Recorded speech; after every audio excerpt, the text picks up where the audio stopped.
This might be kink Are shaming you me. kink Never mind. shaming me? I'm kink shaming myself. Ladies and gentlemen, let's start the show.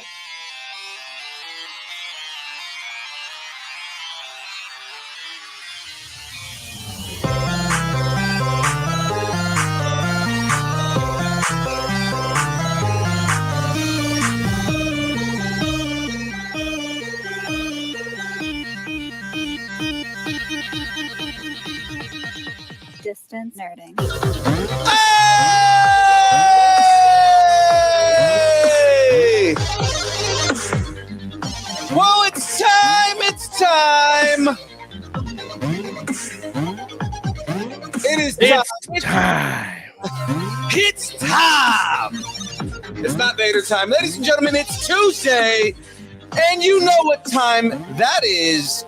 You are now watching and listening and tasting Distance Nerding, a part of the Comic-Con radio podcast family. Nom nom nom. Forever and always. She's Free Girl. And he's Forza Unleashed. That is the youngest of Phils. And he is the Jamez 5000, and we're here To nerd nerd together. All right. But we won't ever say it together because we like that. Nailed it. We're talking about anything pop culture, movies, food, music, wrestling, whatever you're nerding out on. We want to talk about it. And guys, be sure to follow us on all of the pluggable things like Instagram, Facebook, Twitter, Twitch, YouTube, and Discord at Distance Nerding. And you know what?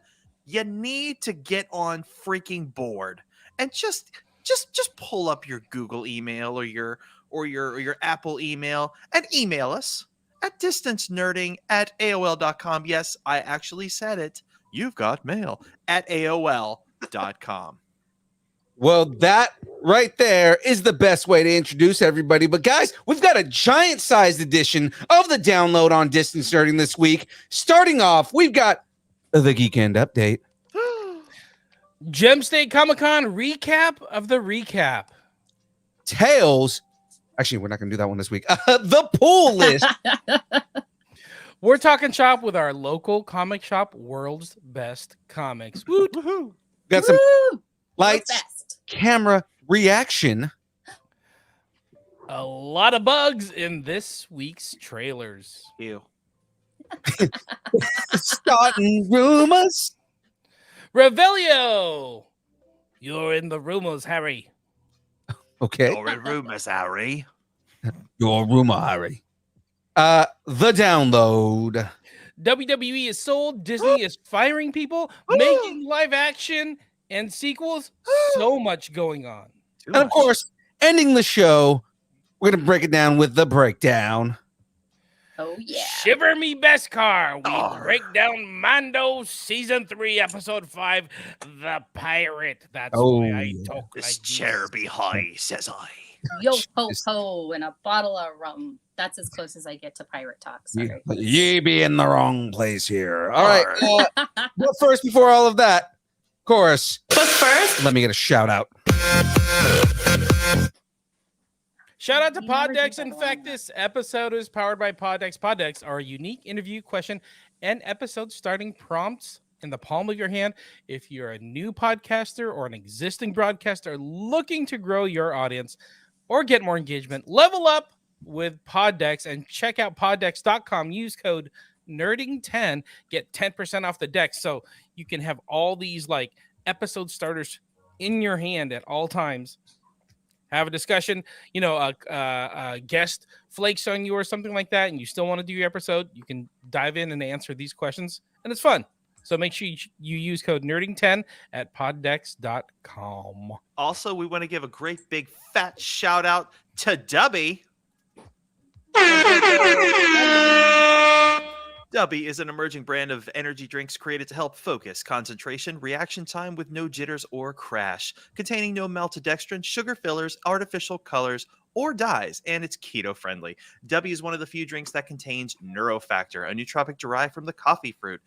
Neurofactor helps give your brain focus and clarity, while the 150 milligrams of caffeine and 3 essential B vitamins help you stay alert and energized. You can find out more about Dubby at dubby.gg. Master, use code nerding10 for 10% off at your checkout. Back to you, young man. Thank you, Master. Yes, go to www.dubby.gg. Don't forget to use code nerding10 for your 10% off. Is it Bill? just me, or does it feel like Roshi has just been not wanting to hang out lately? Actually, there's just so much crap going on in the show. I'm just getting the hell out of the way. Okay, thank you, Roshi. All You're right, welcome. ladies and gentlemen. Don't let the door hit you on the way out, Roshi. Oh, believe Don't me, let the door it hit hits you me with- Stop enough. sexually What's- harassing me when we're not on camera. Hello, Jen. Don't harass me on camera either. Wait, let me rephrase Jesus. that. All right. Let's end this now. Ladies and gentlemen, it is now time for the GEEKEND update.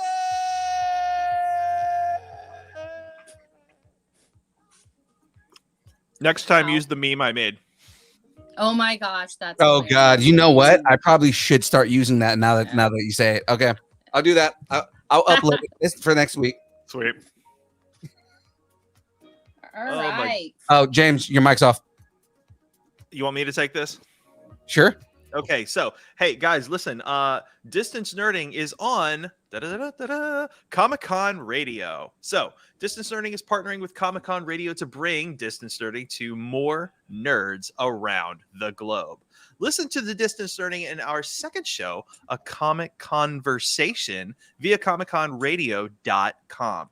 Look for the Distance Nerding podcast, even this episode, and a new A Comic Conversation each week on comiccon-radio.com/podcasts. By the way, we should put that in the chat for people to see. Somebody should put it in the chat. Put it in the chat. Put it in the chat. Adam Driver. Me? Put it in the chat. Just put it in the chat. All right. Time for that. I kind of want to get to Gem and State, but we do have a guest waiting in the wing. All right, well, let's. We're already having this massive episode. Let's just do what we want, y'all. Massive. I've got a very important question for our guests, so bring them on. Well, all right, guys. We do want to talk Gem State right now, or kind of there. We just want to recap that, but I think we're just gonna bring on our guest here. So to come in and kind of help us with some comic book knowledge and what's going on in the world of comics in general, ladies and gentlemen, we're starting a new segment here. It's called The Pool List. Welcome to The Pool List. We're talking shop with our local comic book shop, World's Best Comics. Ladies and gentlemen, please welcome to the show Scott from World's Best Comics. What Yay. up, Scott? Hey, Scott. Happy post WrestleMania to you all. Hey, yo. I apologize. I do not have the ad lib skills of Snoop Dogg. So if anyone breaks an ankle during this, you're on your own. Squad. Nice. If you Shane McMahon yourself, that's your fault. That's probably true. You can probably do a better people's elbow, so no big deal. No big deal. What's up, Scott? How are you? I'm doing well enough. Well enough. That is amazing. I am doing adequately. He's better than bad, so I will take it. Yes. Dude, if we're just judging by backgrounds, you're doing pretty well. Look at that Living the dream. There we go. Ah, It is the nerdiest of dreams. it is. awesome. You could say it's the Nirvana of nerds. Oh my Nirvana. gosh. You wouldn't be wrong. I wouldn't. Hey, All right. Scott, you Go ahead, are James. you are a longtime nerd, a longtime geek. We have a segment on our show called Growing Up Geeky. What did you geek out on when you were a kid? My big thing when I was a kid was cartoons. Like, no matter what country I was in, no matter what what time of the day it was, cartoons were like my number one. I was probably the only kid in my class that would wake up at 5 a.m. to watch Bullwinkle on Channel 44 in the Bay Area, or George of the Jungle, or whatever else was on. And Woodpecker? Yes, I watched a lot of Andy Panda, a lot of God, I'm trying to Chili Willy. He was a good one. Chili. God, I love that. But besides cartoons, I've always been into like toys, action figures. Like I was a huge Transformers and GI Joe geek. And then as far as comics, like I had my Secret Wars figures, but I didn't have any of the like good superheroes. All I had were Magneto and Doctor Doom, 2 Doctor Dooms. Wow. And like every young child should, 2 Doctor Dooms and a Magneto, mutant terrorist are fine. And then pretty much anything else. Like as soon as I had my own spending money, it was mostly going into toys until I got into comics, and then took a break for a while because I had a teacher that went hard on me one time in 6th grade because I asked if I could read a comic book in class while I was waiting for the next thing to happen, and she said, in 6th grade, we don't read comic books. So I said, okay. Wow. In 6th grade, I guess we don't read comic books. Now, like, she's a terrorist, and she should not be. She should not be like believed at all. I hope she doesn't teach anymore.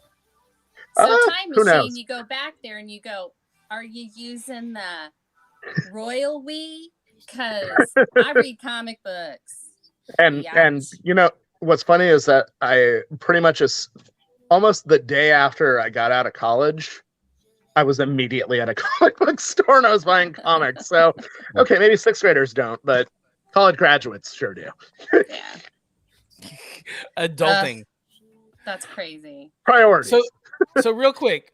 So I thought we were gonna have Dave on, but like, can you tell us about? He's so disappointed right now. Look at him. Wow, that was like disdain for Dave. It was like I thought we were gonna have Dave on. Dave sends his regards. He has band practice tonight, which normally I guess he's clearing his Tuesdays going forward, but tonight he had band practice. So what a nerd. Speaking of band, how's the drumming? How's the drumming coming along? For me or for my son? Because he's the only one who's actively playing drums right now. Keeping it in the family. So tell us about World's Best Comics here in Sacramento. So far as I know, anecdotally, we are the longest running, continuously running comic book store in Sacramento. Dave started the shop supposedly like 6 months before Gene over at Comics and Collectibles in South Sac started his shop. So we're over 30 years now, but we've been in multiple locations. Dave's first location, actually, if you guys are familiar with the Sacramento Convention Center, there's a 7-Eleven across the street from it. And before that building that the 7-Eleven is in was built, it was an old Victorian, and that's where Dave had his first storefront. And since then, he's moved throughout Sacramento. He's been on J Street, K Street.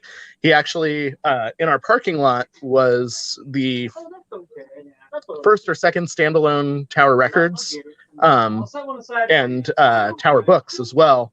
And Dave's spot in this shopping center was originally between Tower Books and Tower Records, but we've been in this spot since 1999, expanded several years later, and still going. I love it. That's awesome. And still winning. There we go. Okay. The most humble comic book store in Sacramento. If you do say so yourself. Mr. Modesty. There we go. Okay, so Mr. Modesty, I got a question for you. All right. What are your top 5 favorite Marvel or DC storylines, comic book wise, obviously, and I am a huge geek for a writer named Steve Gerber. He created a little duck that doesn't wear pants sometimes that you might know named Howard. He did that back in the 70s at a time when Marvel was weird, but it wasn't that weird yet. And he brought this duck in a series called Adventure into Fear from another world, and he got sucked onto Earth and then had to deal with it for 33 issues. So I know technically it's not just one storyline, it's a whole series, but every issue of that gives you a little something. He struggles with pacifism. He struggles with not wanting to participate. I mean, it was such a weird series that the writer himself basically took a whole issue and just wrote about like everything he was going through in his life. Wow. And he did it without panel storytelling. He just wrote prose and then told his artists, just draw something. There you go. Yeah. And Make it tied this in. work. So Steve Gerber, I originally got into him through a series called Hard Time that DC put out through a very short-lived subline called Focus. And basically the premise of it came out just around 2003 or so. And the premise of it was basically if one of the kids who perpetrated Columbine had botched the job essentially and ended up getting arrested and having to deal with the consequences of it, he gets sent to prison as an adult. He's 14 years old and he has to deal with life in prison. And along the way, like he's learning about himself, but then like it gets weird and supernatural and people are like having out of body experiences. People are trying to shiv a 14-year-old. It's Man, it sounds brutal, and It's at times America. it is, but It's America it's drawn today. by a really cool artist named Brian Hurt, who's done stuff like The Sixth Gun, Queen and Country, which is like one of the greatest spy books ever written. And they did 2 series of it. It went 12 issues in the first run, and then they did like another 7 issues, I want to say, to wrap it up in a season 2. But yeah, anything Steve Gerber, I highly recommend. I'm a huge X geek, but I like the ancillary X titles, the X Factor Detective Agency stories that started in the Madrox comic and went on to be in Peter David's second volume of X Factor. Yeah. Into all those. Rick Remender's Uncanny X-Force, which by the end of the series succeeded in making me cry for Deadpool, That's hard to do. which I never thought would happen. All those are great. Awesome. You have so much nerd knowledge in that brain of yours, and it's only a fraction of what like other knowledge you have in your brain, because you know Scott and I know each other outside of this, and like whenever we see each other, it's just nonstop wrestling trivia. And I'm like, good Lord, he has so much knowledge. He has When a we mind pick up our palace. kids at school, he too sweets me. Oh, Like, there you first go. thing when- But I do it on the butt. It's just I mean, on the bus. yeah. Yeah. 'Cause, No yeah. shame. Well, that's cool. No, I love that you love Steve Gerber. I like Howard. I have a soft spot for Howard the Duck. I'm more like a DC person, so like I'm like Nick Cardy Mhm. and Ross Heath. I love them. Huge Titans fan. So, and love X, like all the X titles. Like Excalibur was my favorite, but you know, like all the X titles. So hey, aces, you get aces from me. I think I've also always had like a thing for strong female redhead characters. So like Batgirl Right? is my number one. I married a redhead. She's very strong. That's right. Yeah, that's like, yeah, I love Batgirl. Wonder Woman's my favorite, but I've always been a brunette, so totally understand. But Batgirl was my first love. I met her on the Batman show, never looked back.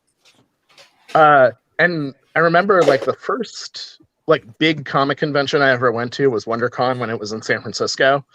And I had a really bad geek out moment when I first stepped in, but I'll tell that story another time. But Yvonne Look Craig at this was guy there, who played. teasing for another episode. This guy's good. I'm assuming I'll be back. Absolutely. I mean, given that we just talked about how we made a segment just for you to tell us about comics. Scott.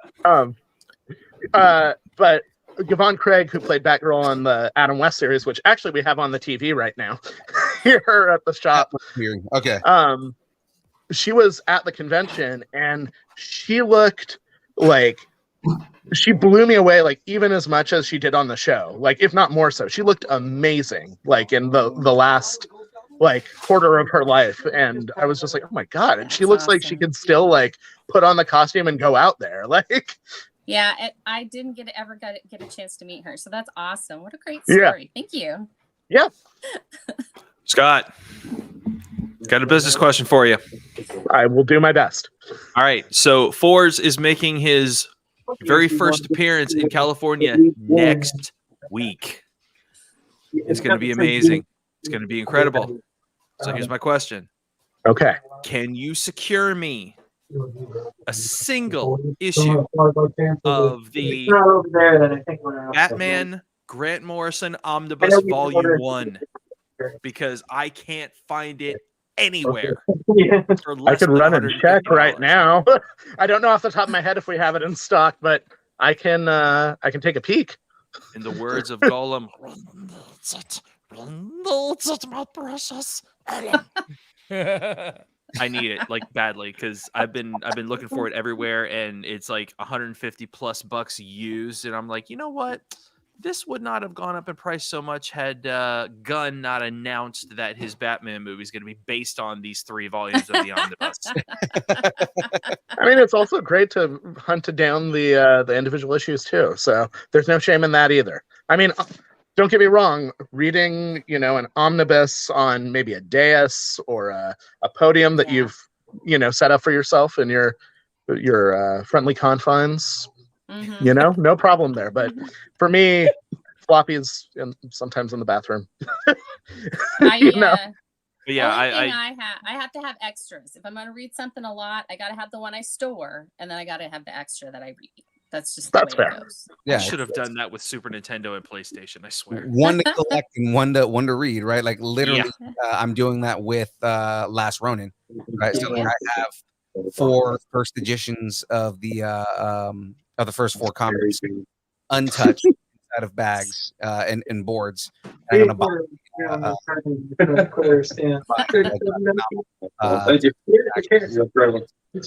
it's really tricky to bag and board those Last Ronins too. Like the sizes are all off. Like I think we did magazine bag with a Silver Age board behind it. Yeah, I think that's how we bagged it when we were selling it to people. Wow. Yeah. Hey, you know what? You just segued us to another question. Do it. This is awesome. All right, so this is the seminal comic book question in my opinion. Okay. Mhm. When you are bagging and boarding comics, we're not talking about the weird Ronin ones or whatever. Yeah, no. We're talking about regular comics. All right. Do you prefer Silver Age bags and boards or modern age bags and boards? Okay, clarification questions. Are we bagging Silver Age books? I'm saying for all books. For Silver Age, everything? obviously not Golden Age because they're different, but the Silver Age and up. I personally have done it both ways. I lean towards modern bags and boards, except a lot of times the modern bags are a little too tight for the size of a book and the paper quality of the books that you're putting them in. Mm-hmm. So I will not shame anyone for putting them in a Silver Age bag and board, but personal preference, I like it to fit a little more tightly so it's not moving around in there. But I'm okay with the room to breathe too, depending on the book, especially like if you get like a big, thick prestige book from DC or like, some people will bag and board their trades and graphic novels, it's, whatever's there. I mean, with the collecting that I've done personally, I think being economical has probably been more of a driving force than anything else. So it's not as much a preference. It's more just practicality. Currents tend to be cheaper. So that's when true. you have a lot of stuff to do, you're just going as fast as you can. Like it's weird to me when I've seen people like post on comic book like groups about how they really look forward to their time to sit down and bag and board comics, but working in a comic book store, like you're like, wait, I gotta like I have like a whole system. Like I need to have this in a stack, I need to have this in a stack, I need to basically like post up. Yeah, you just like your hands just keep moving the whole time. Get this done as fast as I can so I cannot be ruining my back sitting in bed doing this. Right, exactly. Well, awesome. Thank you for that. Yeah. The correct answer is actually Silver Age. I'm so sorry. No, I'm kidding. It's fine. I had a feeling that's where it was going. teasing. Otherwise, you wouldn't have asked. No, I'm teasing. It's an old thing. I grew up doing Silver Age. When I worked at the comic book stores I worked at, they all did Silver Age, so that's what I'm used to. That's why. Yeah, it's just there are times when that's all we can get. I mean, it's been weird, especially since the pandemic. And the supplies have been hard to get, and you go with whatever you can get at times. You go with what you have, and hope it all works out. So I have to ask a pretty serious question here. Okay. Who is your favorite Marvel hero and why is it Deadpool?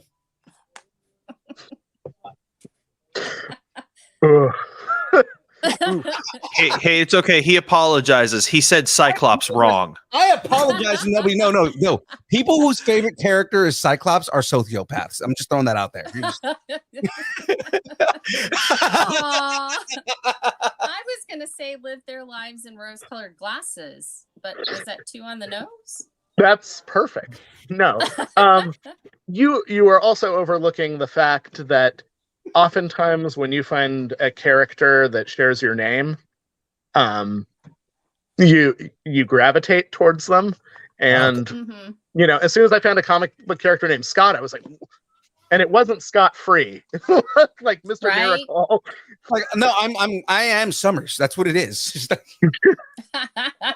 But no, Cyclops. That makes She-Hulk my favorite. If we go by that, She-Hulk is in my top 3. Love She-Hulk. Wade is my all-time favorite character. He has been, but before it was cool to be a Deadpool fan. Like when it was too serious to be a Deadpool fan. No, because like the cool thing was like after he appeared in Marvel vs. Capcom, everybody decided they wanted to be a Deadpool fan, right? So it's like everybody's like, "Oh, it's so cool! Oh my god!" You know, and just all this other stuff. Like I was a Deadpool fan in 1997, which was still 5 years too late. So I mean, I got my first Deadpool when you could still get it for under $25. Right? Oh my god! I've been a Deadpool fan so long. I was a fan of his when he was Deathstroke in DC Comics. Oh, okay. I can't believe I popped for that. when he was too serious. Back when he was when he was evil Captain America. You mean Slade Wilson? Mr. Slade Wilson. Not at all close to Wade Wilson. No, which not I always thought of like the quarterback for the Vikings. When I saw his name, I didn't put it together until like probably a good 25 years after Deadpool had been created. That I was like, oh wait, he's Wade. Slade. Wait, I get it.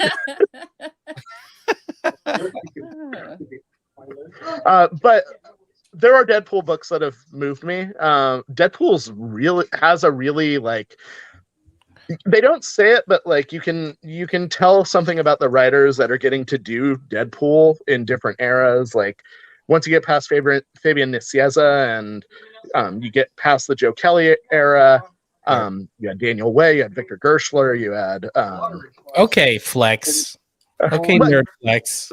Sacramento's own Brian Posehn was writing Deadpool, and he had a good run too. I like his run. I like Brian's it was fun, like presidents and that's it's crazy. Like I think that was like one of the things that like when I went the one and only time that I got to make it to San Diego, he was one of the first people I tracked down, and we were just talking about something. I was like, "Whoa, you're from Sacramento?" He's like, "Yeah, I used to work at Dimple, and I used to work at Steve's Pizza," and I was like, "You're just like us." Oh, you worked at Tower Theater too. Yeah, Wow. it's a small world. Makes so much sense that he worked at the Tower Theater. Okay. Yeah. That's awesome. That's awesome. I don't know what we talked about so far because I got overrun by kids. They're all like, "Is that Ryan's dad? Is that Alex's dad?" I'm like, "Yes." Can we move on? We see each other at least a few times a week. Exactly.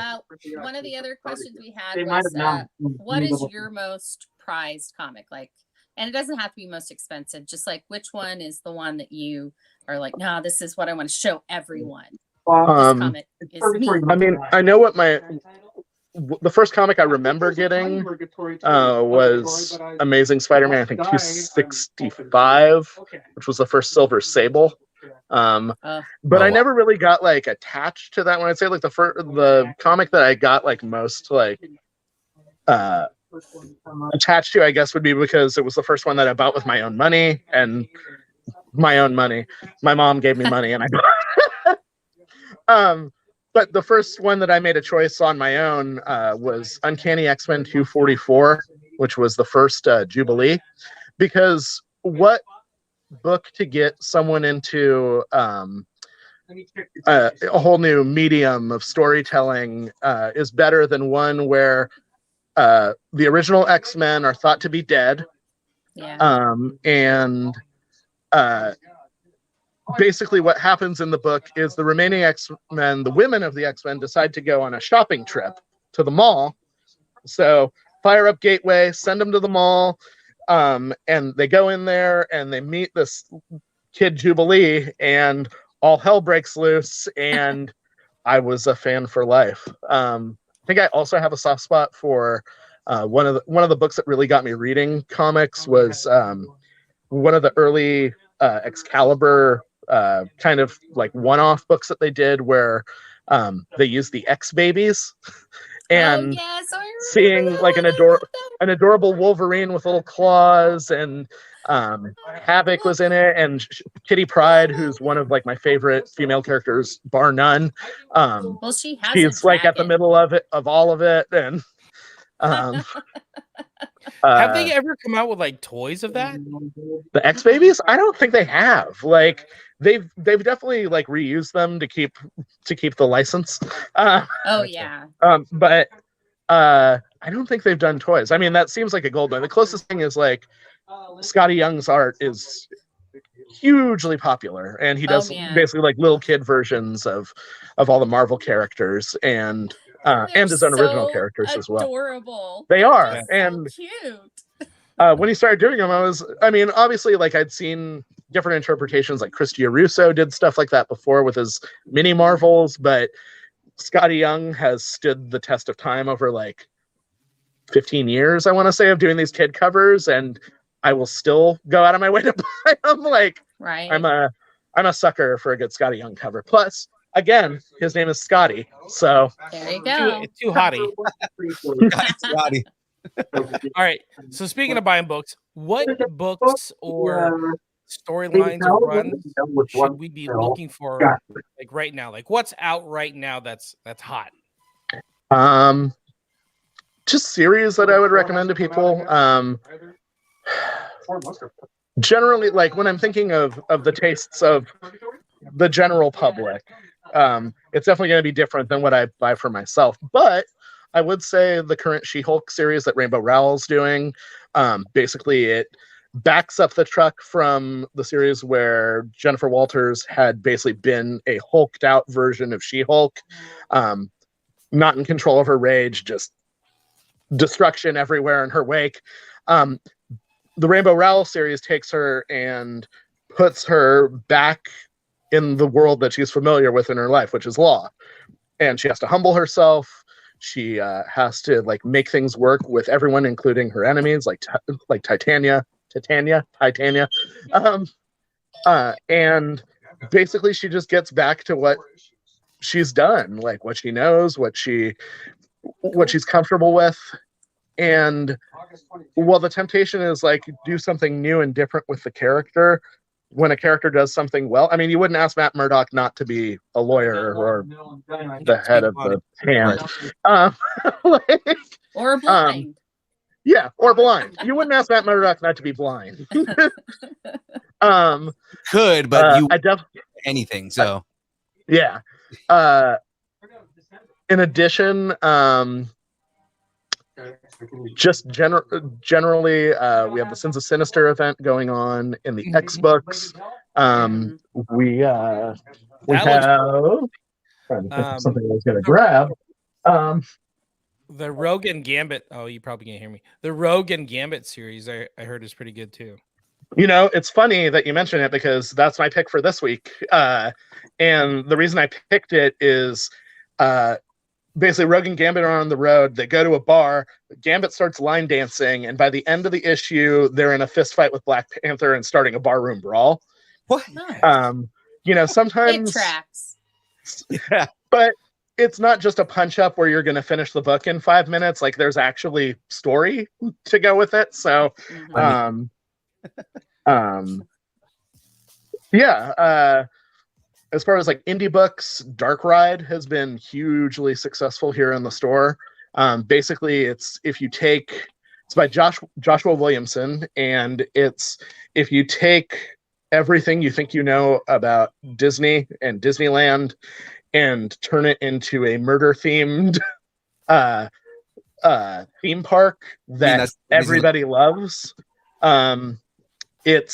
It's twisted, but like it also goes and kind of does the infighting between the family that owns the park, you know, the founder versus the next generation of kids who are going to run it. And it's a weird book, but especially if you geek out on things like Disney, and I mean, who doesn't? What is that one called again? What was that? What was it called again? The book? Dark Ride. Dark So Ride. like the rides in Fantasyland. Oh, that's It's awesome. literally about dark rides. It works on so many levels. Oh yeah. I heard about that one. I forgot that was out. Okay, cool. I'm gonna have to check it out. Another, I'd say like the last one I'd recommend would be I don't know if it's pronounced Kaya, but I call it Kaya because James. Kaya, but yeah. basically it's a story about a little girl whose village gets decimated by some like large military forces, and she has a robot arm, and it's like Hellboy meets Lord of the Rings, and there's steampunk in it. It's a sister taking care of her brother. It's everything you could want, and it kind of has the same style as like Mike Mignola's stuff on Hellboy. It's marvelous. Oh, it's awesome. And what was the other one? I have that book on my I don't have desk. it on my database. Yeah. As soon as I saw it, I was like, I'm not sure how this is pronounced, but I'm getting this. So, We're gonna say it's Kaya because that's what we call our little girl. Anyway, I think that's awesome. All right, we won't keep you because we know the store's open. It was You got advertised in the one of help, the books, but right? give us Why, your you remember? pluggables. Tell us, what's happening in the store. Where do we find the website, the Instagram, and all that goodness? Okay. sure. So, World's Best Comics, we're here in Sacramento at 2608 Watt Avenue.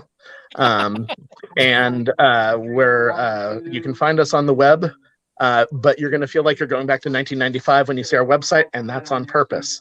It's wbcomics.com. We also have a Facebook page, but we're mostly Luddites because Dave does most of our online presence, and we're just here to help. But things we have coming up in the store, April 22nd, which I believe is a Saturday, we're gonna have Trina Robbins in here, who was one of the first women to draw Wonder Woman. Yay. She also did a lot of crazy stuff. Like she designed Vampirella's costume, which I didn't know about. Frank Whoa. Frazetta was basically just tracing over what Trina Robbins already did for him. Wow. So, Frazetta, hack. But she's a feminist icon. She did one of the earliest comic books that was done exclusively with women on the staff. Like they published it, they edited it, they wrote it, they drew it. I believe it was called like It's Not You, Babe. She started the Friends of Lulu, which encourages people, young women to get involved in comics, to read comics, get excited about comics. And she's just a wonderful, like she's a part of Northern California comics history. Like she lives in San Francisco after living back in New York. She shows up at all the big events in Northern California, and she is so awesome that she's giving us time to come up here. So please come out and see her. It's I believe it's Saturday, April 22nd. Should start at noon, go to 4 p.m. and you'll want to meet her because she's every bit as gracious, and she is like one of the most. I've run into her more than a few times at conventions, or ran into her at like a lifetime achievement ceremony they did at the Cartoon Art Museum in San Francisco for Gene Colan, who did Howard the Duck. And just being next to her at a buffet table is one of the things I will never forget in my life. That sounds pretty memorable.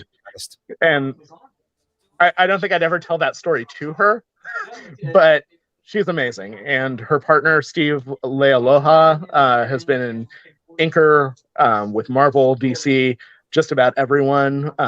He's amazing. Like, the whole family is amazing. So please come out for that. First Saturday in May, free comic book day. Same day as the Kentucky Derby, so clear your schedules. It could be a big day. Wear a big hat. Yeah, wear a big hat, mint juleps, bring them down, get free comics for you, your kids. We're giving them out until we run out. Not all the comics in the store, but but we'll have a fair amount. But that's pretty much it for right now. We're getting ready for those, and we're always ready for more. We're open 7 days a week. We open an hour earlier on Wednesdays. We open at 9 a.m. on Wednesdays, and we're open until 8 p.m. Most weekdays, 7 p.m. on Saturday, 6 p.m. on Sunday. I think that's everything, unless you guys have any questions. No, you are awesome. Thank you so much for dropping by, helping us out. Hopefully, let's plan on doing more, because it's cool hearing all your stories and all the books and all the storylines we should be getting into, and all the new ones coming out. Oh, absolutely. And some picks here and there. And yeah, thanks for your time. Yeah. Thanks for World's Best. You're awesome. Thank of course. Bye, Dave Scott. will hopefully be here the next time. And then we have lots of other friends here at the store we'd love you guys to meet. So awesome. Thanks again. Absolutely, man. It's been our pleasure having you on. Thanks. And hopefully when I get to California next week, you'll meet me for the first time. Oh, that'd be awesome. Yeah. I'm here usually on Tuesdays. So yeah, I would love to meet you. Thanks. Have a good one. Take it easy, guys. Thanks, Scott. See ya. See ya. So cool. I love Scott. Awesome. He's awesome. You know what's cool about him? He's so knowledgeable about comics. And I see Eric in the chat is like, let's talk WrestleMania. As big of a comic fan Scott is, he's also the biggest wrestling fan I know. Like, crazy amount of knowledge. All the history. He goes to shows nonstop. We were at like a kid's birthday party. He's like there for like half an hour, and he's like, okay, I'll see you later. I'm like, we could do that? We could just leave? He's like, oh no, I have tickets to the SPW show, and the wife knows it. So she's coming here to take over, and I'm leaving. I'm like, how lucky are you? Well, one of my watch their samurai just take it in the honor society, just take everybody out. One of my favorite things about Scott, on Halloween, he doesn't give out candy to kids. He gives out comic books. He gives out comic books. I love that so much. From his own collections. I'm like, you give away all the old the free comic book day, the stuff you don't give away. He's like, oh no, we give all those away in store. This is all the stuff I just pick up and have, and I think are good stories that I think kids should read, and that's what I give out on Halloween. I'm like, that's fucking can I come by your house? They used to Diamond used to solicit a couple of months ahead. Well, they solicit a couple of months ahead for comics, but you can also get around Halloween, you can get like smaller versions, but they're the comics. So but it's all different stuff. Like some of them are old Archie stories, but all these different companies do it, and you can just do it. So I did it a couple of years in a row. And everybody loved it. Then one year I did sunflower seeds, and the kids were like, can you do this again next year? So, right. I think it's the coolest thing. Yeah. I think it's the coolest thing. That's pretty cool. Neat. Well, guys, are we ready to move into some lights, camera, reaction?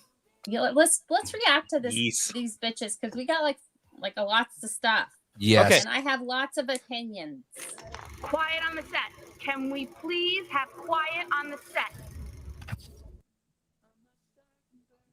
Want to introduce? Oh, sorry.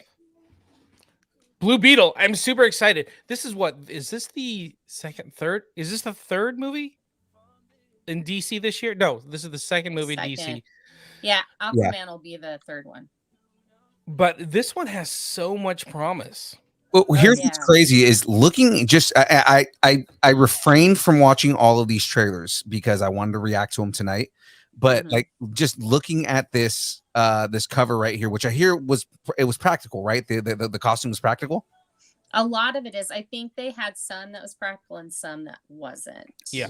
Well, like the big thing that I take from this is how comic book accurate his costume is. Just looking at this. Yeah, Jaime's, super cool. Yeah, it's very. I mean, it's darker, I think, than I think they do more blue in the comic for Jaime, but yeah. But I mean, like really just like the look of it, accurate. like just like the symbol on his chest, the pincers, the look of the costume itself looks exactly like it does in the comics, and I love that. Oh yeah, I have like after seeing the because I watched all of the trailers. I pre-watched, okay, but I will be reacting. But yeah, I didn't know, and then I saw the trailer and I was like, no, this is gonna be awesome. I'm gonna fucking love this. So yeah. Well, I've been making a big deal about this for a while because, like, you know, I always talk about Latino representation and everything like that, and the fact that they went with Jaime Reyes instead of going with Ted Cord was like a big deal for me. You know, and the fact that they cast Holo Mardueña, like that was another big deal because I loved him in Cobra Kai. So I mean, like, you know, it just, yeah, I'm ready for this. I don't know, my body's ready. Let's do this. Let's do this. Okay, that I was already excited for this, and now I'm like 1,000 times like on a different level excited for this. This is amazing. It's very like it reminds me of there's little parts of so many other movies that I love that we just saw in the trailer. So I'm thinking, you know, oh, if this is the trailer, then what did they not give us? You know, are we going to see Ted Cord at some point? Because you know that's the Cord building. Well, that was his wife right there. So I mean, and she's supposed to be the villain in this, right? So I mean, like, if or at least an antagonist, if not the villain. Yeah, but I mean, does she have him like drugged and like stored away somewhere so she can do whatever she wants? Right. You know, but I mean, like, it's going to be interesting to see because I mean, you know, with in the comics, Ted is his mentor. So I mean, it's going to be kind of see, like, you know, do we get Ted at some point? Do we just get kind of like a uncontrolled Jaime Reyes through this, which makes him kind of a threat to himself? You know what I mean? Yeah. Especially if you know how Blue Beetle is, like, you know, that AI. It's interesting they made it like more of an AI than kind of like a like, you know, Venom type thing, robot thing. You know, which it could still be, but I mean, like, you know. Is this pre-gun announcement? Yes. Yeah, they did this before that. So is after this movie is over, is it going to continue into the Gunn universe? It may, because Gunn did say that he thought the movie was great, and I mean that says a lot about, you know, it says a lot about whether he's going to want to take this in or not do anything with it at all, and it seems like he wants to take this in. So I mean. And we were all talking and I missed it, but was this the trailer where George Lopez was like, Batman's a fascist? Yeah. Yeah. Okay, I missed it. Yeah. It's at the very, very end. Yeah. Yeah. But yeah, he goes, Batman's a fascist. And it's just like, okay. But it's hilarious. I mean, George Lopez, if you really want to get into it technically, but I mean, not. It's all about perspective, baby. It is very much about perspective. So. Oh, Cam gave it 10 Lopez's out of 10 Blue Buster swords. Nice. So, okay, we need ratings, guys. We need ratings. Let's start off here with Forrest. Forrest, give us a rating. I'm going to give this 9 scarabs out of 10 Cobra Kai black belts. Nice. That's awesome. Nice. Frey, what do you give it? I give it 10 Ted Cord's goggles out of 10 Jaime Reyes's sassy AI. There we go. Jamez, what you got? I'm excited for this. like I like the actor, I like the cast, I like the character, especially because I was introduced to Blue Beetle from was it Young Justice? Yeah, he was kind of a major character in like from season 2 and on out. Yeah, so I really liked him from there, and I totally agree with Frey. It's very like this is an entry point for kids to get into DC stuff, and it definitely has that like Spider-Man, Iron Man, even a little Miles Morales feel to it. Definitely. You know? Yeah. So I dig this. I want to give this, plus I like George Lopez. I want to give this like 10. Somebody said Scarabs already. I gotta go sooner in this ratings thing.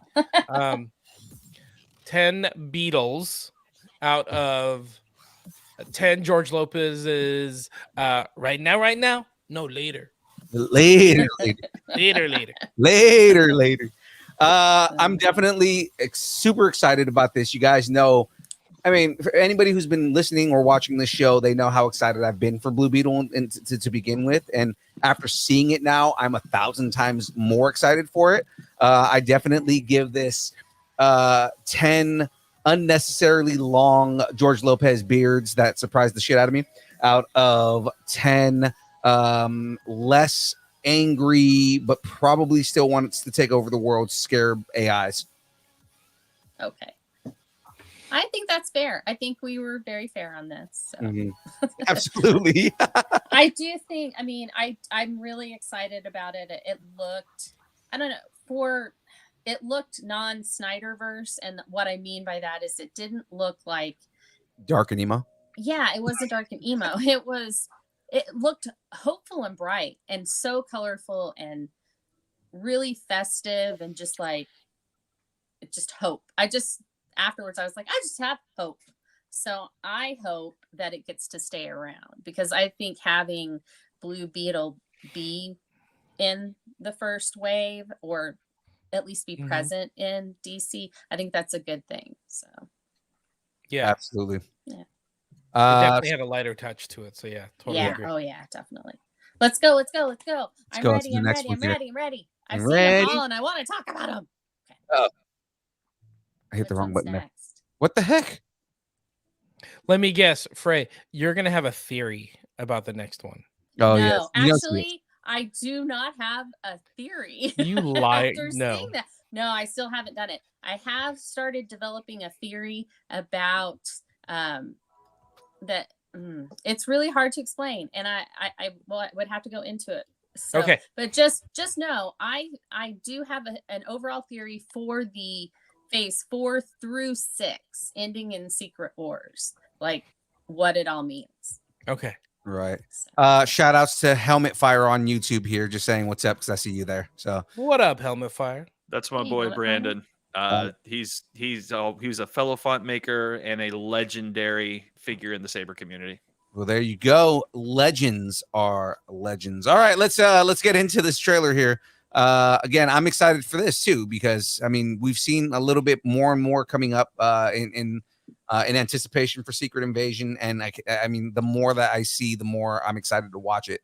I need more. I need more scrolls in my life, especially after finding out who Emilia Clarke is playing. So right, yeah. Super cool. Let's do it. Yeah, hit play. Come on. I'm so excited. Fury. I think this is Rasha. Since you've been gone. I was scared to do that. Things have gotten much worse. Like just the feel of this is I love Ben trailers. Mendelsohn's voice. It's just so fantastic. Ben Mendelsohn? Yeah, he's great. It looks green. You're in no shape for this fight. Is that London? Before us. Yep, it's London. So I mean, look at that. And that's the Queen. No, it's not. Speaking of skulls. Now this guy's in that Barbie movie too. The main villain guy. Personal. The woman in the red dress, was she in Werewolf by Night? No. She was the Queen. That's Olivia Colman. Do you feel responsible? and but her last name's Falsworth, and they're thinking that maybe she's like a descendant of one of Steve's war buddies. Okay. This war is one I have to fight alone. And I just don't. There's like some things that I just don't get, but we'll get into that. Is that a Wolverine slash on Fury's eyes? No, that's from the Flirkin. Yeah, it's from the Flirkin. Yeah. He got so Flirkin. much for X-Men. The great Nick Fury. No, I know, right? Yeah, Logan would totally Logan the would do whole- that to him. Logan Yeah, would he do would. that to him. Oh yeah. Not Talos. No. And then that was So pretty for cool. sure we have Super Scrolls. That's happening. Yeah. One last fight. That was one of the things that people were worried about, is whether we were going to have Super Scrolls in this, and that I mean, they basically confirmed it with that scene right there. Oh, it's a series. I thought it was going to be a movie. No, it's a series. And it looks phenomenal. Huh. It is that wonderful espionage story that you just want to nom on. I mean, seriously, I am so ready for this, and I think we're gonna get Sharon Carter, and I think Bucky's gonna be in it too. They're going to Russia. They're gonna ask Bucky to help. They So need I Bucky, think and I mean, of course, this yeah. is going to be pre Thunderbolts. Thunderbolts and everything. I mean, so supposedly, I don't know if we covered this on the show, but supposedly they're scrapping the entire storyline from Thunderbolts and they're rewriting it from scratch right now. Yeah, that I can't remember who they got. Somebody that I'd heard of, but I can't remember. But yeah, they're gonna rewrite it. I just know there's too much focus on the characters from Black Widow and not enough on like the entire team. So yeah. All right, let me rate this thing. yeah, let's go. All right, Forrest. It looks incredibly interesting. I'm pretty sure there's going to be a lot of twists and turns and a ton of setup for what is to come. More so than what Ant-Man and the Wasp gave us. Yeah. So I'm going to give this 8 eye patch slashes out of 10 mother effers. Oh yeah. All right, Frey, what do you got? Okay, so and also like to build on Force, I think that's going to happen. I think Secret Invasion leads to something happening in New World Order, which leads to the Thunderbolts, which leads to Secret Wars, and so Quantum Mania is setting up the events to go to Kang Dynasty. So I think that we're getting the second half now, and I cannot wait. So I'm going to give this 10 Amelia Clark's shocked expression out of 10 Talos impressions of Nick Fury. Okay. Jamez, what you got? Well, Force stole part of mine. So no, but you can ask to go first. But I am super excited for this. But I was gonna say 10 Nick Fury eye patches out of 10 wallets that say "bad motherfucker" on them. But yeah, I'm super excited. You know what I like about this? I miss the kind of on the ground espionage level Captain America, Civil War, Winter Soldier, stuff like that. I miss that, and I don't need all the big, huge, overpowered, superheroes. I like some of this on the ground stuff. Yeah, I think, and I think we've been really handling the Hawkeye level stuff. Well, yeah, Hawkeye or like Winter Soldier and Falcon. The people who don't stand a chance against guys like Thanos. Gotcha. Yeah. All right, young Phil, what do you think? All right, so I'm definitely going. Just again, I get really good espionage vibes out of this. I get kind of a horror element out of this. There's a lot of suspense. There's a lot of just kind of intrigue. It makes you. It kind of the trailer itself just kind of pulls you in. Very Cold War-y. Very. And I think the trailer was cut really well. Of course, we know that trailers can be a whole different thing, but Marvel usually lives up to their trailers. So I am going to give this, I'm 10 secret queens of the scroll out of 10 scrolls impersonating superheroes and being able to group people the way that we saw in the trailer. Yay. You got a green lion impersonating a lion on your desk. I was trying to figure out what that was. What is that thing? It is a old piggy bank that Jackie got. He's just hanging out right there. Okay. It's actually really cool looking. Yeah. I was like, what is that? I was trying to look at it. I'm like, I'm going to take these names off. Okay. All right. So let's get into this next one here. Another one that I'm stupid excited for. Oh, we got another Across the Spider-Verse trailer with a older Miles Morales. Big deal for me. I watched it, but I didn't really comprehend. I mean, I did, but I didn't. So, all right. I feel like I haven't watched it. So let's. We'll have Phil mansplain it to you. Absolutely, I'll mansplain it as soon as we're done with it, and then I'll Jensplain to the rest of you. Okay, sounds good to me. Let's do it. So is Tom Holland playing a voice in here? Supposedly, Tom Holland is supposed to be a Spider-Man in this. Okay. All of them, all three of them. Well, hopefully it doesn't have like a seizure-inducing final boss scene like the first one did, because like I literally almost had a seizure in the theater during the final fight on the first one. That was like Dragon Ball Broly level bad for my health. Oh, I love the first movie. It was a great movie. It was on repeat for the longest time. Yeah, it's a good movie. All right, James, go ahead so I don't steal your phrasing. James, go ahead and go first. I'm excited for this one. I'm really interested in what they're gonna do with Spider-Man 2099, the Oscar Isaacs. Mhm. You know, like what we were just saying. Is he the bad guy? Well, that's what I was saying. Is Miguel O'Hara like if you know anything about Miguel O'Hara, like he's misunderstood, but he's not really a bad guy. I think it's a swerve for the trailer. Yeah. But even the way they're like setting it up, like, you know, Uncle Ben has to die, and you know, Miles being like, you know what, that's you, not me. I'm gonna do my own thing. I think that's interesting way to play it out.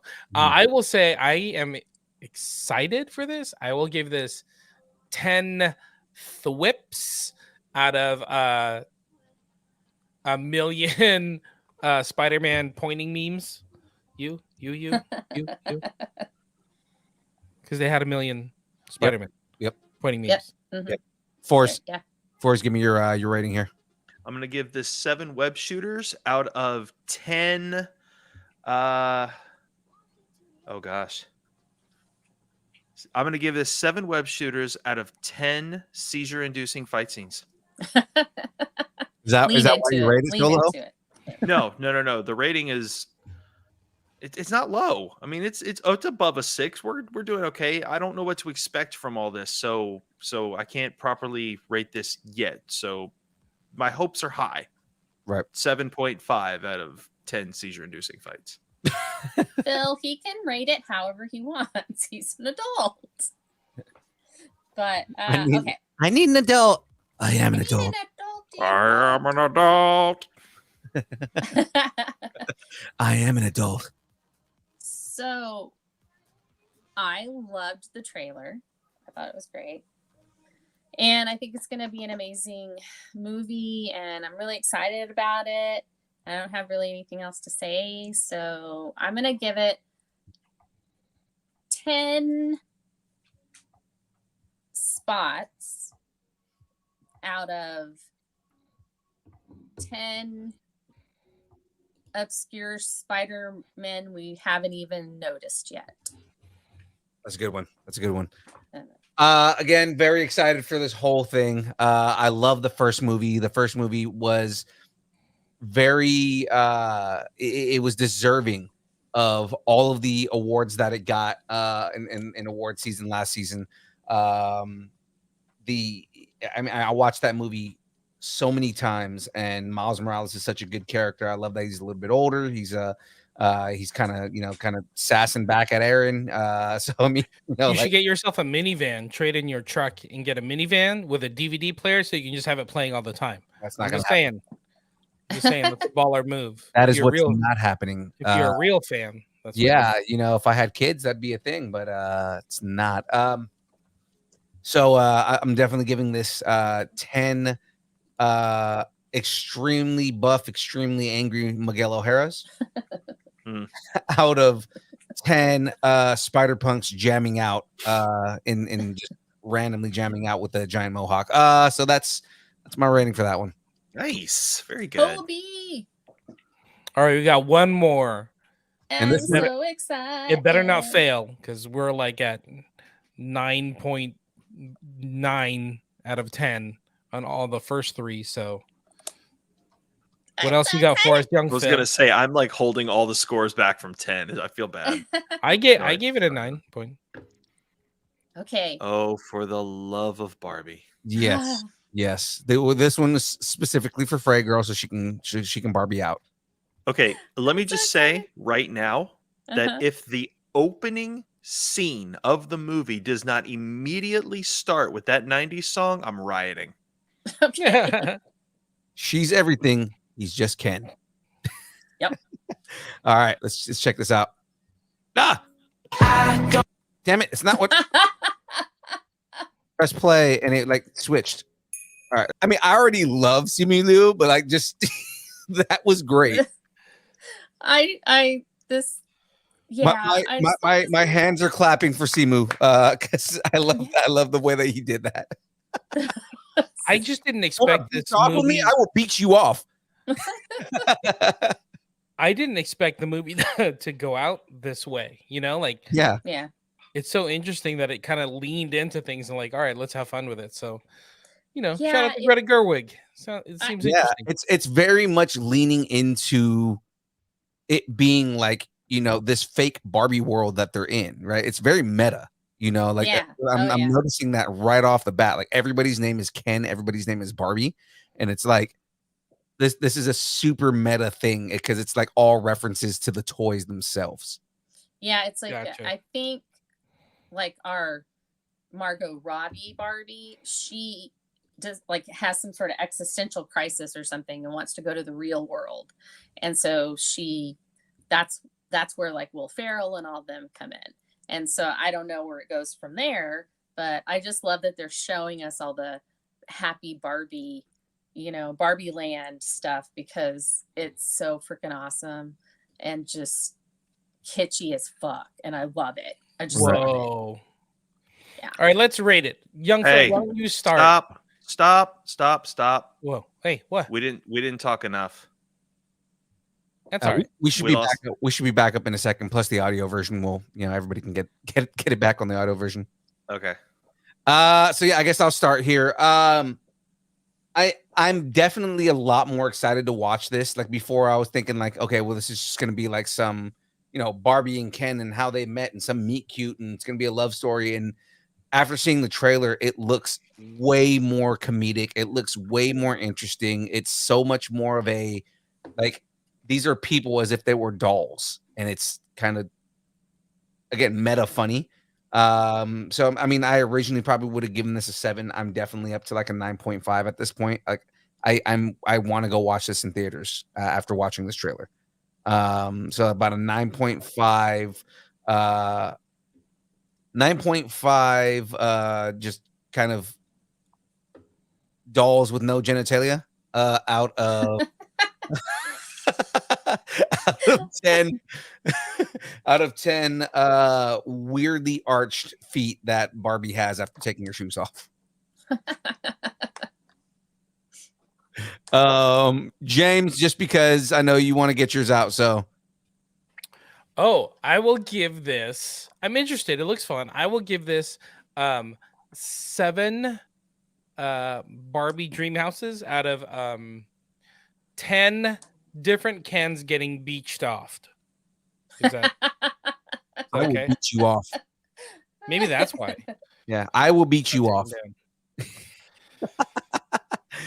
Fours, what you got?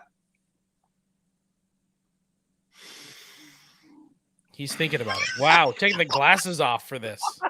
This is serious. This is a serious rating. Look at this. It's an existential thing. He's like, I did not want to watch this until watching this trailer. I am going to give this 5 Barbie girls Oh, out of no! 10 Barbie worlds. Oh, wow. I'm so sorry, Jen. That's all Really? right. It's not for Okay. everybody. Okay, it's okay. It's okay. Jen, what's your rating on this? My rating is going to be, I loved it, first of all. I'm sure you guys know. I spent all day Barbie memeing. So, you know, I loved it. So I'm going to give this 10 pink Barbie shoes out of 10 Barbie dream houses. Nice. If you get my meaning on that. Oh, yeah. Oh, yeah. 100% get the meaning. Oh, yeah. So, yeah. No, I just loved it. And, you know, so husband didn't, he was like, I don't want to see it. I don't see it. He was like, no, I'll watch the trailer. Let's just go ahead and watch it. And he watched it and he was like, okay, I want to see it now. So There you go. Exactly how I felt. Like I said, like I looked at that and I was like, oh, okay, you know, it's a Barbie movie, I guess, you know, whatever. I'll probably watch it when it comes out on TV. And then watching the trailer, I'm like, I'd probably go watch this in theaters. This looks good. Yeah, exactly. It's just go out and have fun type thing. Right. So And- real quick, before we jump into other stuff, Blue Beetle is coming out August 18th, Secret Invasion June 21st, Spider-Man June 2nd, and then Barbie is coming out July 21st. I'm calling it now. It's going to be a Blue Beetle Barbie summer, the Triple B summer. The Triple B summer. Yeah. Blue Beetle Barbie. All right, Blue let's Beetle Barbie. keep going. Dude, that's awesome. Secret Invasion and Spider-Man across the Spider-Verse in the same month. I know. Yeah. That's going to be great. Yeah. It's going to be all kinds of good. Well, guys, it's time to get into a little bit of rumors. Let's start some rumors here. Rumors. I don't know where to get in.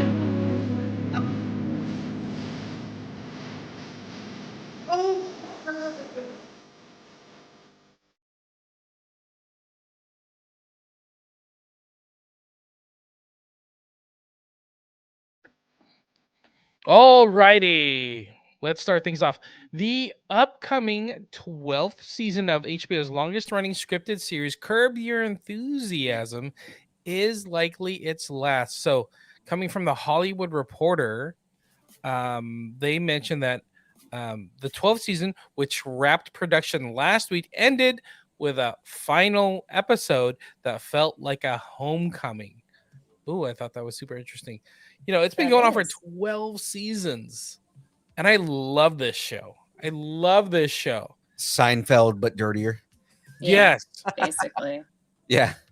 I could totally see this ending, you know, after 12 seasons, especially, you know, by the way, Jeff Garland, who was on the Goldbergs, was also in this show. Yeah, he was. Yeah. Mhm. So He's like not his lawyer, right? What was he? he's like his agent. His agent. That's what it Mhm. was. Yeah, but his best friend. So, I mean, things could be getting canceled just because of that, or like, hey, just let's wrap things up kind of thing. Yeah. So, what do you guys think? Tacos on the table? Are we losing Curb Your Enthusiasm after this season? Oh yeah, tacos on the table. I think we are. I mean, I think they're ending it on you know, kind of on the note that they're at right now. Mhm. It's just like one of those things where it's like 12 seasons in, it's time, you know. So I don't see it being too big of a problem, you know, I see them ending it. Exactly. You got 12 seasons. That's like 120 episodes. So you should be that's happy. a lot. All right, It's a let's keep this lot. one going. Yeah, my tacos are on the table that it's ending too. I'm as sad as I am to see it end. I am happy, like if they're ending it on a good note and ending it the way they want it to end, I'm happy about that. So all right, moving on. Rumor has it that Warner Brothers is nearing a deal to bring Harry Potter back to fans in a new way. Interesting. Bloomberg reports that a credible source close to the project reported that the studio is making a deal for a new series based on Harry Potter, the best-selling young adults book by J.K. Rowling. Mhm. But check it. Rowling's been canceled, man. So I mean, I know. Yeah. She just has to sign something and be like, all right, as long as we don't have to see her face or she doesn't need to talk about it, like, all right, we'll give us more Harry Potter.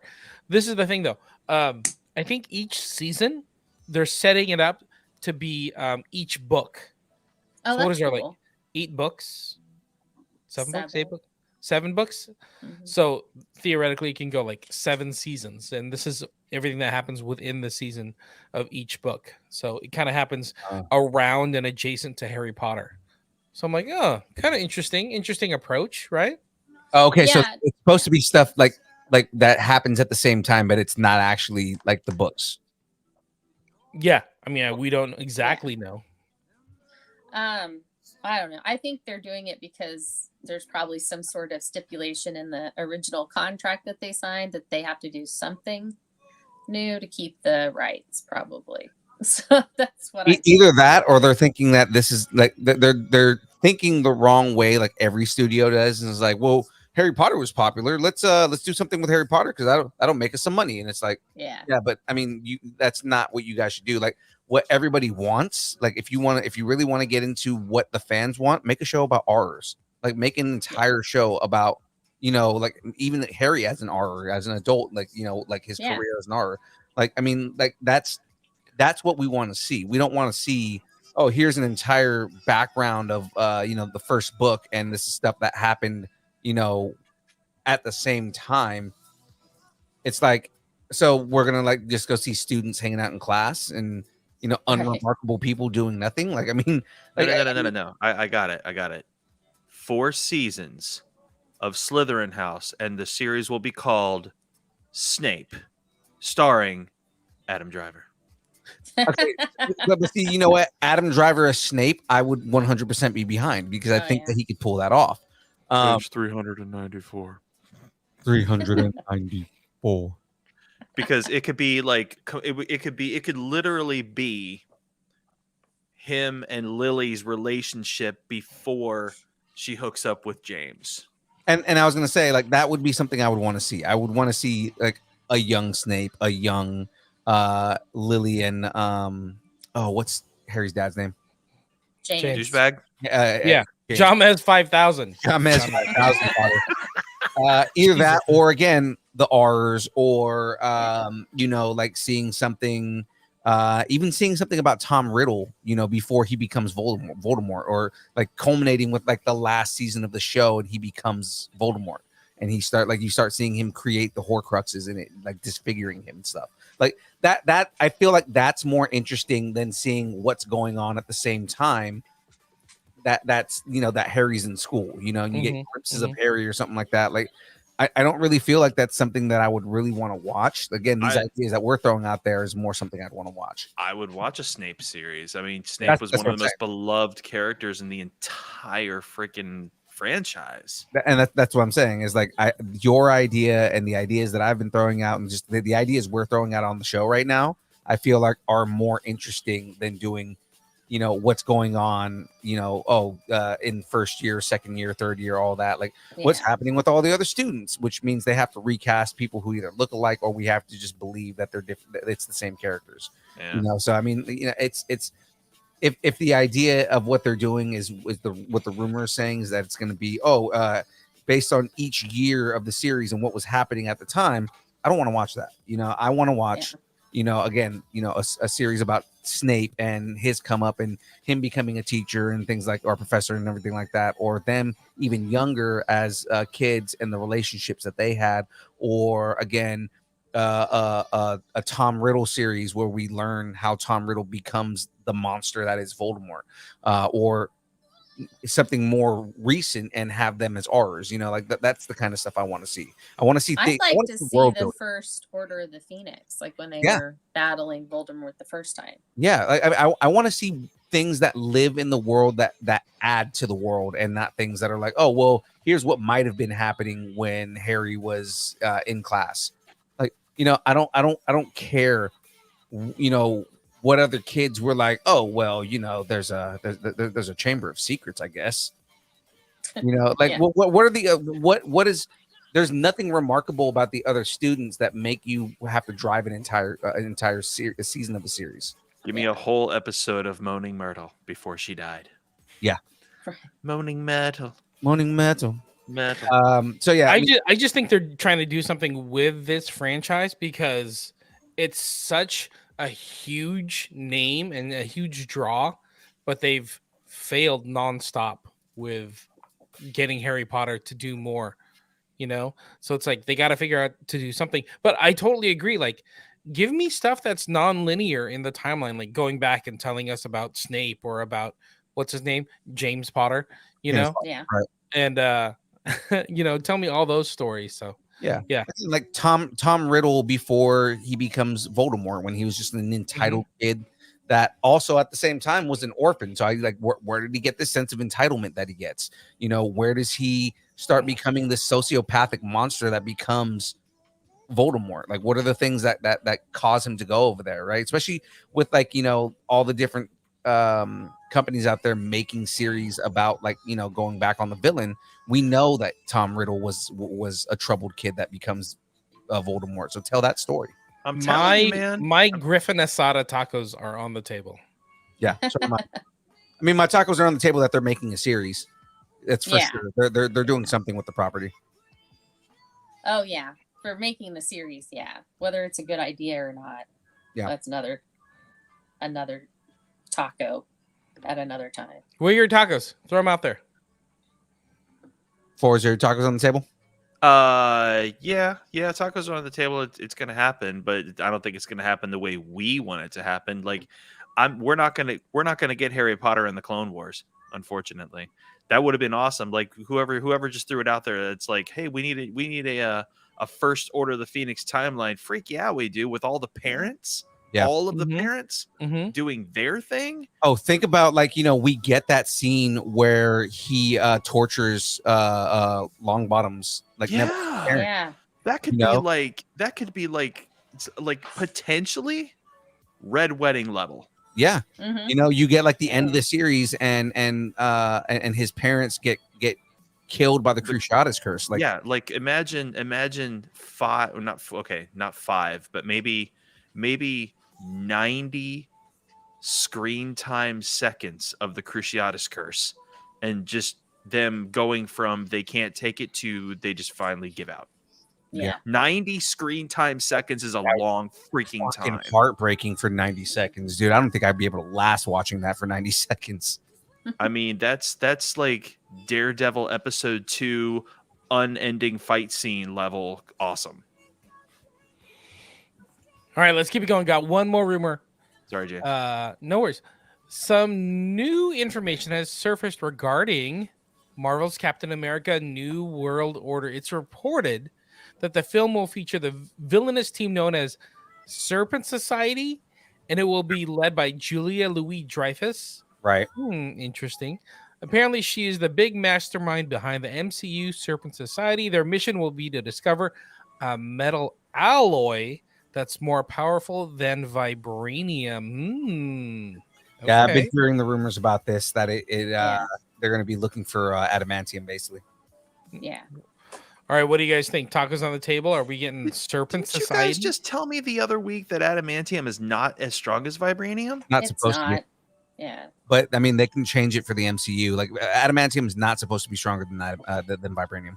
Yeah, it's supposed to be like second to vibranium. Right. It's like right below it. That's why whenever Wolverine and Captain America get into it in the comics, that's why Wolverine can't, he can't get through that shield. Yeah. So, but they could be looking for a more. I mean, yeah. What did it say? More a metal more powerful than vibranium, but find adamantium. Right, because remember using it. Remember, like 90% of superpower characters within Marvel are people who are trying to recreate the super soldier serum and failing. So it's like, you know, it could be like that kind of thing. Like, they're trying to find an alloy that's stronger, and they find adamantium. It's not as strong, but it's like, oh, but we can if we find somebody who can heal themselves, we can create a horrific metal clawed monster. Right. Right. So what do you think about the whole Serpent Society thing? It is a cat. They're a cat villain society. I mean, they had Hydra, Serpent Society, basically a lot of snake styled villains for a while. So I think that actually has a. I think they could be part of it. They might be. I think it might lead to Doom. Yeah. Like he's asking them to go and, keep Cap distracted because he wants to do something else or whatever. So that it could be that, something like that. But and it makes sense that you have Madam Hydra doing all that. So I mean, like leading the whole thing, especially because when you look at the list of the characters that potentially could be involved in this, like Bushmaster, Death Adder, King Cobra. I mean, those are all characters that are fairly major enough to be their own villains. So if you have them as like a villain group going up against the Thunderbolts, I could see that being a thing. Yeah, I think that, absolutely. And I think they would go after Sam and Bucky. So see, that was my thought. You mentioned Thunderbolts. I think if this is true that they're going to have the Serpent Society and they're looking for this thing, I think Sam and whoever else are going to handle the Serpent Society, and Julia Louis-Dreyfus, what's her name? Val. She's going to need another team, and she's going to be like, oh, let me go get these Thunderbolts together because I need a plan B because my Serpent Society couldn't hack it. So, or she's doing the Hydra thing and playing both sides, Yeah. Mm-hmm. I think that's more likely. Mm-hmm. I think Sharon Carter works for her. Yeah, I mean, I can see that being a thing too. Like I see her putting together the Serpent Society as a distraction, and then putting together the Thunderbolts to be like, okay, well, we need to stop the Serpent Society, and she's basically pitting two teams that she's put together against each other. Gotcha. Yeah, and also it could be that she wants good PR for the Thunderbolts. Right. Like she knows the Thunderbolts will beat them, and so that's espionage 101. I like that. that. That's what I'm saying. Like Madam Hydra is the perfect character to do something like that. Yeah. So it's going to be a busy season for Val because I think she's going to be in a lot. She may be the Wong of this phase. I don't think you're wrong about that.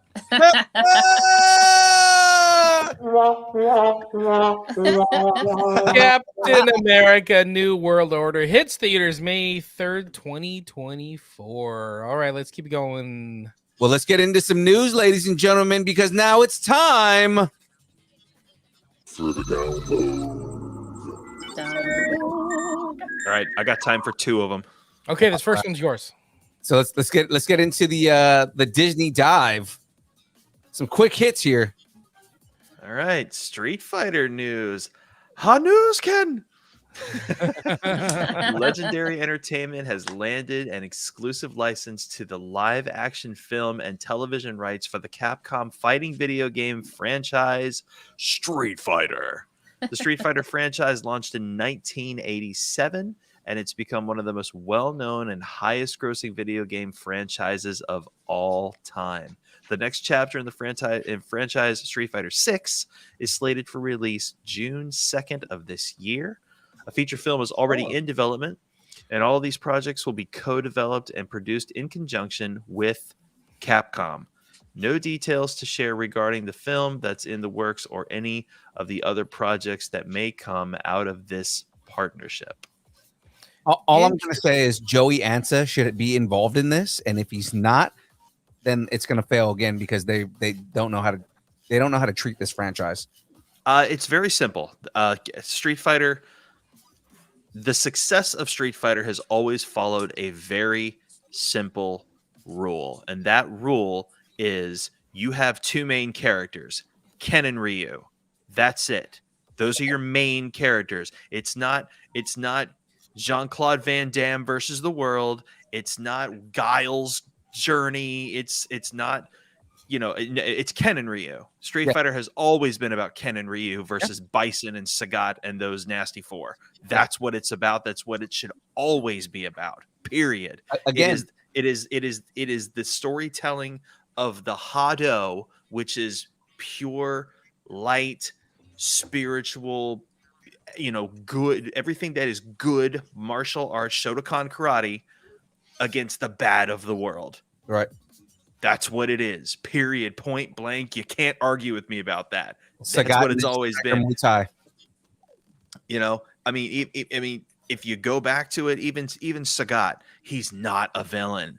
Sagat's not a villain. He's a dude who has lost his honor. Well, he's a mercenary for at the point where you get into Street Fighter 2. So yeah, but I mean, if you really want a good take on what Street Fighter is supposed to be about, go back and watch the 1996 anime Street Fighter 2 V. Yeah, that is a beautiful telling of. I mean, it's non-canon, but it's still a phenomenal series, and it's Ken and Ryu take on the world. Yeah, again, going into live action stuff, guys. If you haven't had a chance to go watch Street Fighter Assassin's Fist, which is the origin story of Ken and Ryu, made by Joey Ansa, which is funny because Joey Ansa plays Akuma in that. But he did such a great Akuma. He really did. Dope as Akuma, dude. But I mean, like Joey Ansa, like again, he took, and I talked about this over the weekend at Gem State Comic Con, but like he took the character movements from the video game and created a martial arts out of it in order to, so that the fight scenes in the movie would look as accurate as possible to fight scenes in the game. And they did. And it made sense. Right. Like they look exactly like they would as if you would see like these characters fighting in real life. And then Street Fighter Resurrection, which was the follow-up to that by Joey Ansa, was just as good. So I mean, like, guys, I've been saying it. I was saying it over the weekend because good friend, a friend of the show at this point, David Chung, was in Street Fighter Resurrection and talked about how badass Joey Ansa is. Like Joey Ansa, with everything good that he has done, should get a crack at doing a Street Fighter movie, especially being that he is a action actor that understands good direction. So that's all I'm going to say on it. So that way we can move forward. But that's basically it. Hadouken. I'm down with this. This is cool, and it's legendary entertainment.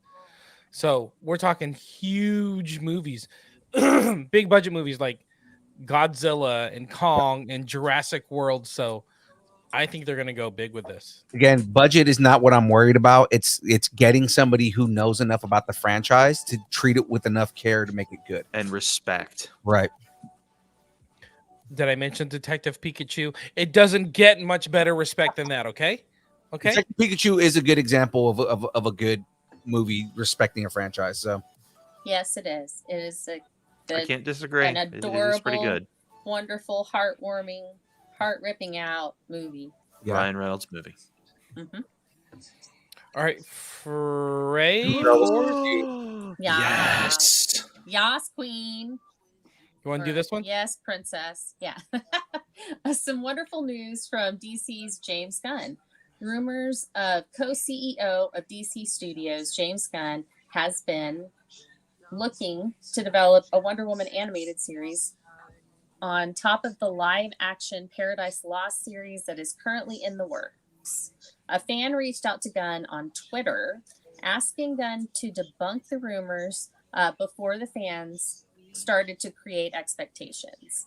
Gunn responded, but it wasn't to debunk the rumors. It was actually to confirm them. He said, I've been working on trying to get a Wonder Woman animated series up and running since I've been here.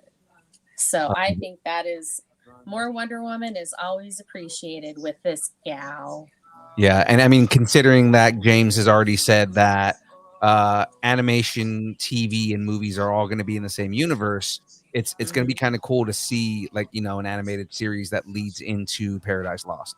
Mm-hmm. Well, you could also do with animation, you could do more of the mythological foes that she's had, so that you don't necessarily need to do them. Like you could do Cheetah really well. Yeah. In an animated form versus live action. And then there's a couple of ones that she has like that, and I'm like, I can't believe I'm blanking out on Wonder Woman's Rogues Gallery. But I mean, in like Hephaestus, you can bring in Dr. Psycho. You can do like some of them. Actually, you know what? I would want to see Dr. Psycho live action specifically because I want to see what's his name? He's The guy amazing. that played Tyrion. Tyrion Lannister. What's Yeah.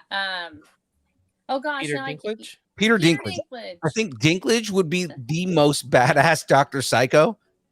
Oh, he would. I Yeah. think that's perfect. Dr. Psycho is one of my faves. I like that. But she had like a whole female like squad after her at some point, and Silver Swan. Silver Swan would be cool in live action, but I think some of her other more obscure villains would be better in animation, and more of the like gods and stuff like that. So I think it's a cool idea. I'm totally behind it. And I like the idea, since James Gunn wants to like have voice or have actors do the voices for the animated stuff. You know, and Paradise Lost isn't supposed to have Wonder Woman in it. It was just supposed to have Diana in it. So this is a great way to like find the actor that will play Wonder Woman and start inserting them into the the animated stuff, and then ramp it up into the second half of chapter 1 or chapter 2 even of the DCU, and then here's our Wonder Woman, and we already have a taste of it. We can go forward from there. Right. Yeah. And it gives the actor time to, get their bodies in shape, and they don't have to start drastic measures to do it. They can do it at a, more healthy. Right. Never going to happen. It's Hollywood. It's never going to happen. True. Yeah. Yeah. Well. It's going to be chicken and brown rice. Oh God, and broccoli. That sounds so good right now, actually. But moving on from that, and I'm sorry, we got to keep it moving. Now for some major news from the MCU.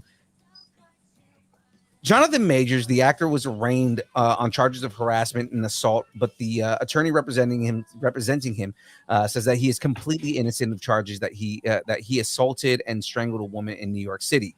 It's now said that the woman has already recanted her allegations against Jonathan Majors. So now Variety has confirmed Jonathan Majors will appear in season 2 of Loki. So before I say the next thing here.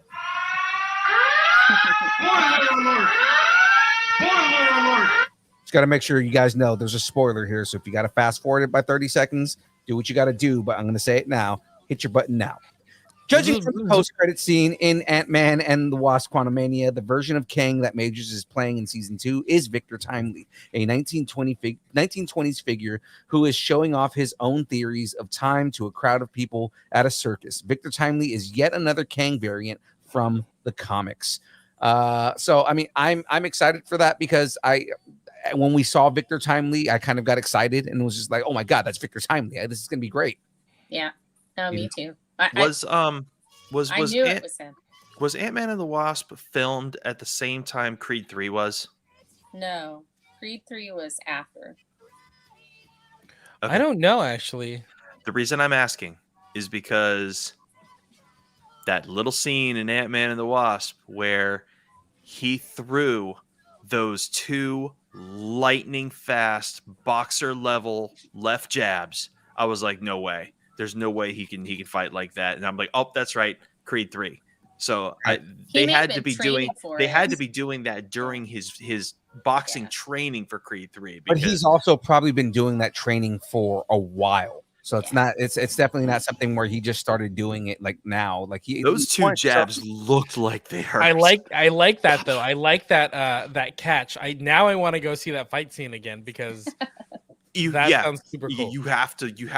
It's so quick, because he takes that real quick boxer stance and then 1-2. I mean, it's pop. You also have to remember Jonathan Majors, aside from boxing in a movie, has been like actually boxing for a while. So I mean, like, he's probably already knows a lot of that. The training he was doing was more so that they can like make realistic boxing choices in the movie. And with that, 4s must depart. Man, I'll say, well, before you get out of here, man, Loki and Kang return for Loki season 2 this summer on Disney Plus. So that's it for quick hits before we let you go here, man. Go ahead and do some pluggables. Let everybody know where they can find you, brother. All right, really, really quick. If you are a lightsaber collector, and if you are, I suggest you go to kybercave.com and get yourself one. You can find me at saberfont.com under 4's FX Saber Sounds. You can pick up a sound font, put it on your lightsaber, Enjoy the heck out of it. I got a lot of stuff you can choose from, and I've got friends over there, Juan Sith and Harry Solofont. They've got great stuff you can choose from, so enjoy it. You could also find me here on this very channel, also on Thursdays on The Build, and then on Kyber Cave Productions on certain Mondays, every Thursday, every Friday, and now pretty much every Saturday morning. And don't forget, ladies and gentlemen, Fours invades California next week, and I will be there for half. I will be there for half a month. Half a month. Yes, So, sir.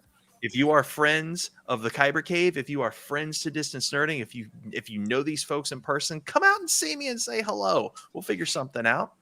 So that's it. May the Fours be with you all, and go get some boxing training in. Pop, pop. Yeah, when your co-host has his own tagline, it's great. We need like a whole calendar of like what's happening during those 2 weeks. Yeah. You know? Hopefully I'll be Documentary like style. hopefully we'll be starting a Distance Learning episode, you know, when Phil goes, it'll be me at his desk doing that, not him. So that'd be interesting. There you go. You're gonna have what? figure that Why? Why won't Phil be there? Because then he's gonna come in and like over shoulder throw me over his desk and be like, get out of my spot. You are being relegated to the other room. Go. Okay. I'm out. I'll see y'all on Thursday. All right. Yeah. Love you, man. Peace. Force. Love you guys too. Bye. All right. And then there were 3. Oh snap! Speaking of Disney, you know who's not coming back? Some tea. Disney Thanos? Studios is in the Is it process of a Thanos? massive layoff, with CEO Bob Iger cutting an estimated 7,000 jobs. The layoffs are a way to help cut down $5.5 billion needed to improve the company's financial numbers. One big executive that has lost his job in the process. The chairman of Marvel Entertainment, Isaac Perlmutter. This report comes from New York Times and was confirmed by Disney. No. Yeah, I heard about it. Yeah. It's, He was reportedly given the news over a phone call, and he was also told that Marvel Entertainment will be folded into Disney's larger business units. Interesting. Wow. That's messed up to like fire him over the phone too. yeah, that's not cool at all. No. Nuts. Well, there's been a couple big names. I forgot who it was, like the post or the Oh, Victoria post-production Alonso? Yes. Victoria Alonso was another one. Yeah. She got let go by a phone as well. But this may make Marvel Studios president Kevin Feige happy, which is interesting, as Perlmutter attempted to fire Kevin Feige back in 2015, and I guess he was real shady about it. Real shady I about it. remember that. I remember people were talking about that. So now Marvel Entertainment will now be folded into Marvel Studios, which is run by Kevin Feige now. So Feige's going to be dictating comic books now. Interesting. Yeah. Who knows? That will be. Yeah. That is It's a lot of interesting. it's a lot of work to put on his plate, though, man. I have a feel like that's kind of overwhelming. Yeah. He already deals with a lot, dealing with like the movies and planning on everything. Like now he has to do everything for the comics, which is like way more fast paced. Yeah, that's true. I'm sure. Well, I mean, he'll in find people a that- weird way, this is kind of what James Gunn is dealing with, right? Yeah. And the whole idea, if they do it this way, is to align the comic books with the MCU, so you can go see a movie or can get excited for a movie and go pick up books that are related to the characters from the movies, from the MCU. Yeah. Right. Does that make sense? Yeah, no, it helps the business. It helps both sides of the business. Right. And that's what you want to do. So I'm surprised it's taken this long for people to figure it out. Yes. All right. Speaking of your time is up at Disney. Did we? Or were we? Yeah, we Did were. I black out? Did I black We out? did. You did. Welcome back. Nipple time is up. At Disney. Pixar has announced a new animated short film that is based on the 2009 film Up. It's titled Carl's Date, and it comes with a tagline, New Adventure, Same Wingman. Aww. So cute. That's Aww. kind of adorable. I do have a dog opposite squirrel synopsis. Hi there. I'm Doug. I like you. Squirrel. Option Synopsis. Don't derail my jokes. Okay. Hi there. All right? Don't derail my opposites. The short was written and directed by Bob Peterson, who's also the voice of Doug. The story follows a day in the life of Carl and Doug. It brings things full circle to see how a dog's love can change you for better. Doug emotionally supports Carl when he agrees to go on a date with a lady friend, which is a really big step for him. All the feels. All the feels. All of the feels. It's going to be the Elemental movie. It's going to be before that. Oh, how cool. Yeah, so Carl's Date will be released with the upcoming Pixar movie Elemental on June 16th. I like it. I like it a lot. I think it's going to be cute. It's going to make me cry. This movie made me cry. Up? Oh Yeah. my God. Yeah. It I was wrecked me bawling. in so many ways. Like you're crying in the beginning. There's a part where you're really, really upset in the middle. And then at the end, you're crying, but it's happy tears. And it's just, You're like this old curmudgeon man, but then you feel for him so much. Oh my gosh. Yeah. Oh. I've got a grape soda cap around here somewhere. I don't know where it's at right now. But that's one of our things. What kind of scout are you? Yeah, I know. Well, going on from there in news. Dwayne Johnson has shared a video announcing that Disney Studios is developing a live action remake of Moana. Interesting. It is kind of interesting that they're doing a live action Moana this close to Moana like being out. 'Cause usually it's like older movies that they remake, and it's like, this one's like less than 10 years old. Yeah, it is. Exactly. I mean, this is super new, and I think it's interesting. So the announcement came in the form of a pre-recorded message shot in Hawaii and was shared during Disney's latest earnings call with CEO Bob Iger. Johnson, The Rock, who voiced the demigod Maui in the original movie, will produce the remake. Aha. It's The Rock is like, get me in the movie. I need some more credits. Exactly. I need to play a live action. I need to cameo Cathal again. Maybe we can get him in another series. I don't know if you guys saw the video announcement, but it was actually pretty interesting. So Johnson will also be reprising his role of Maui in the movie. The film will celebrate the island's community and traditions of Pacific Islanders as seen through the eyes of a young woman eager to pave her own path. So he talked about how the animation, like the style of Maui, was based on his father, High Chief Peter, or grandfather, sorry. His grandfather, High Chief Peter Maivia. So you could tell that as he was talking about it, he was like getting like kind of like worked up. You worked up, yeah, and he was like so proud that of like the character that he's playing is based on his grandfather. Yeah. I'm into this. I dig it a lot. And So- he does look a lot like High Chief Peter Maivia. I know. Totally. Like the weird scrunched face and everything. Yeah. Yeah. Well, his hair, the way his hair is, like kind of just the build itself. Because Peter Maivia was a big dude, man. Mm-hmm. So I have a really blow dart in my butt cheek opsis. Really? Blow dart in my butt cheek opsis. Synopsis. The story of the film follows an adventurous teenager who sails out on a daring mission to save her people. During her journey, Moana meets the one mighty demigod Maui, who guides her in the quest to become a master wayfinder.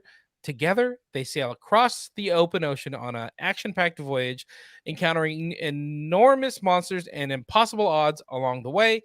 Moana fulfills the ancient quest of her ancestors and discovers the one thing she always sought, her own identity. Aww. No date on when the live action Moana will sail into theaters. She learns to sail. She learns to sail. Go see Moana. It wasn't about sailing at all. It wasn't. No. No. But I mean, the idea was, who better to make a film about, sailing than the people who conquered the entire Pacific Ocean. Exactly. All right. Let's stay in Disney family news because Ohana means family. Ohana means family. Nobody gets left behind or forgotten. Disney has found its Lilo. The studio has cast newcomer Maia Kealoha in this live-action remake of Lilo and Stitch. She will be joining previously casted Zach Galifianakis, who will be taking on the role of the alien character Pleakley. Oh God, okay, that makes sense. Him playing Pleakley. So Pleakley was he was like the auditor, right? Yeah, he's the one that's like, you can't bomb Earth. It has an endangered species, the mosquito. Right. I was trying to figure out who he was playing when they announced he was going to be in there. So him playing Pleakley is going to be hilarious because Zach Galifianakis is it fits. Yeah. Oh yeah. No, I think it's going to be great. Mm-hmm. I haven't seen the other one, so it's there's that. Kevin McDonald from Kids in the Hall played Pleakley in the original, and I thought it was great. Oh yeah. Oh, I could see that. Yeah. Oh, definitely. Okay. Cool. All right, I do have a Hawaiian roller coaster synopsis. Synopsis. I'm craving pineapple now. I've been eating pineapple every day for like the last week, and I love it. Yes. That's a lie. No, you can ask Jackie. I was with you for like 3 of those days. Like there wasn't one pineapple. The last week that I've been home. Okay, thank you for clearing that up. He never wants to eat pineapple around you. Exactly. I just stare at him and just shake my head. Well, it's like calling him a coconut. It's racist. Right. I can't eat it around him like that. Lilo and Stitch tells the story of the bond formed between a lonely young girl named Lilo and a lovable yet dangerous alien named Stitch, who was engineered to be a force of destruction. The central theme of the film is the bond of family, but the story also includes Lilo and Stitch on the run from pursuing aliens and social workers. The film is on Island Time, so no date when it will be released. I love that. It's on Island Time. I think, sure, make a live action one of it. Just go live action on everything. And then animate the live action stuff. Just flip flop them. There you go. I got the next 30 years of filmmaking done. There we go. Exactly. I tell you what, though, like I wasn't for this, but then thinking about how far like live action plus animation has come with, we'll get to it, but this latest version of The Mandalorian and a certain character that's in it. Yeah. I am all for like remake everything and give it to me and make me love it because give me a live action Stitch if it can look as good as, the character that we're going to talk about in The Mandalorian. Yes. Oh yeah, absolutely. But I mean, I don't know. That's the one thing that I'm still kind of worried about. Like I can't wait to see what the rendering looks like because I want to see what he's gonna look like. He's not gonna look the same as he did. He's not gonna be the cuddly character that we got in the movies. Yeah, he'll probably look a little bit more sleek. Yeah, I mean, he's probably gonna be more alien-like, and he's gonna be like less dog-like, and he's gonna be. I have a feeling he's gonna be creepy. As long as he doesn't look like first generation Sonic, live action Sonic with the teeth. Oh my god! As long as he doesn't look like that, we'll be okay. Ugly Sonic. Oh my goodness. Okay, let's keep it going. All right. Well, now let's boldly go into some other news. Paramount Plus is officially moving forward with its new Star Trek series, Star Trek Starfleet Academy, a project that was announced to be in development last year. This series comes from Alex Kurtzman, Secret Hideout, Roddenberry's Entertainment, and CBS Studios. I think that's Interested? going to be cool. Yeah. Actually, because there were rumors after Next Generation that they were going to have Will Wheaton do Will Wheaton? Starfleet. Yeah, when he was Wesley Crushaw, have him go to a Starfleet Academy, and that was going to be a spinoff from that. So it looks like they're reviving that. I think it's a good idea. Alex Kurtzman does really good work, so I think that's a good showrunner. So yeah, I mean, I think I would be interested to see what they do. Yeah, and it's a good jump off point. It's a good entry point where they can like start building new characters and take them in new places, and then they can sprinkle in bits of characters we know throughout the series, sort of thing. So that's pretty cool. I do have I'm a Dr. Jim, not a bricklayer opsis. I'm a Dr. Jim, not a bricklayer opsis. Synopsis. The series will follow the adventures of a new class of Starfleet cadets as they come of age in one of the most legendary places in the galaxy. The series will introduce us to a young group of cadets who come together to pursue a common dream of hope and optimism. Under the watchful and demanding eyes of their instructors, they will discover what it takes to become Starfleet officers as they navigate blossoming friendships, explosive rivalries, first loves, and a new enemy that threatens both the Academy and the Federation itself. Is this Harry Potter meets Star Trek? I mean, which is all Star Wars to Maybe. begin with. So I mean, Yeah. It's interesting to see what they're going to be doing with this, because like, and what era it's going to be in. Like, is this going to be good point. Post Next Generation? Is this going to be during the events of something? So like, do we get a situation where we have all new characters in Starfleet, but then we see Picard while he's at the Academy? Like something like that. It's going to be interesting to kind of see where in the timeline this is going to be.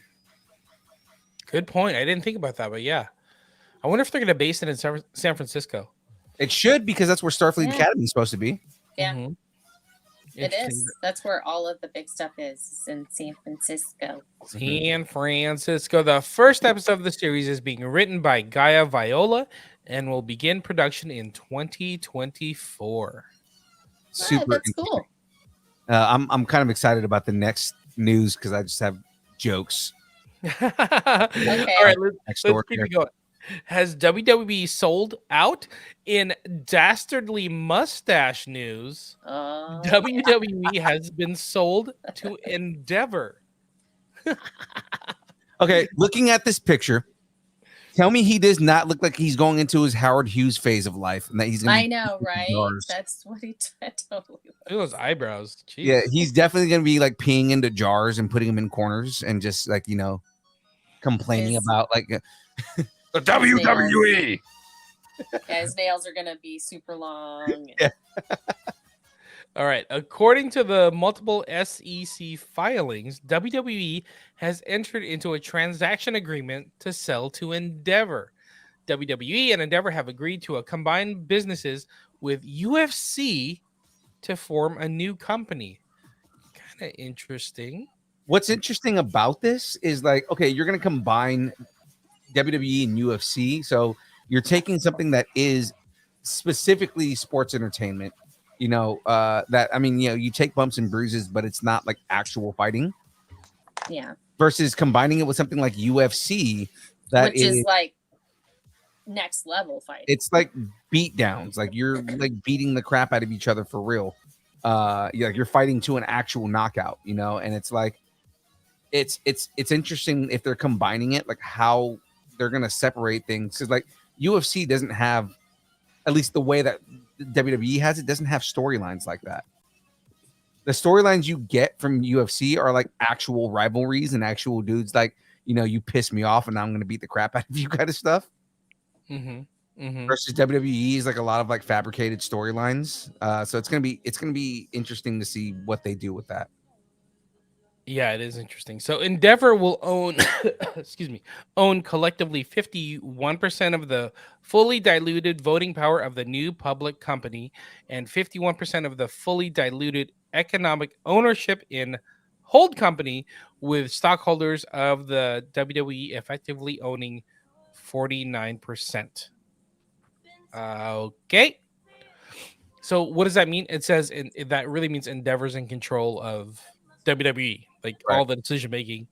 Yeah. The ownership doesn't mean anything. The board really doesn't mean anything anymore. Vince McMahon is expected to serve as executive chair of the board. Ari Emanuel will serve as CEO. Dana White will continue his role as president of UFC, with WWE CEO Nick Khan holding the same president title as White, but within the WWE. Okay, so that does kind of like separate it a little bit. That there's still going to be their own entities. Yeah, yeah. They're It's just weird. merging into one organization, but they're still going to be separate entities under that organization. Yeah, it's weird that they didn't even have to mention it like this. It just sounded weird to throw it in like this. Yeah. It made it confusing.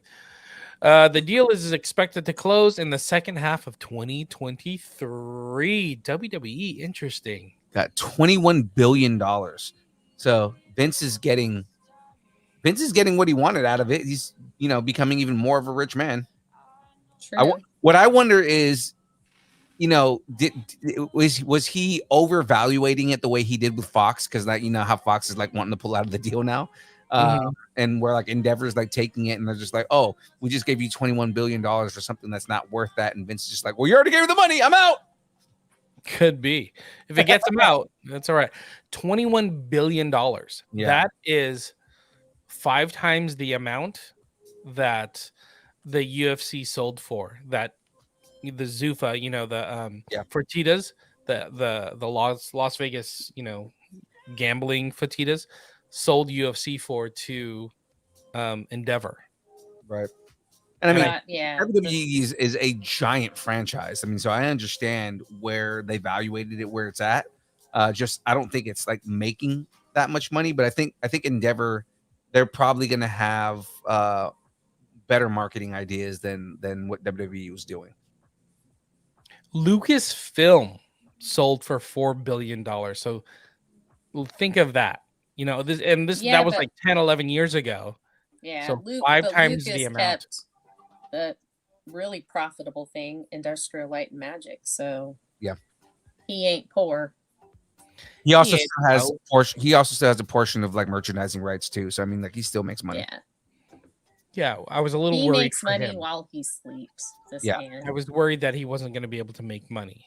Yeah, now we were worried that he wasn't going to have enough to never spend for the rest of his life again. Still, you got to look out for the billionaires. Yeah. Nobody else is, because he makes more money than he can ever spend in a lifetime. So it's kind of like we were worried he wasn't going to make enough money to not spend in a lifetime. Right, or his children's lifetimes. Yeah, exactly.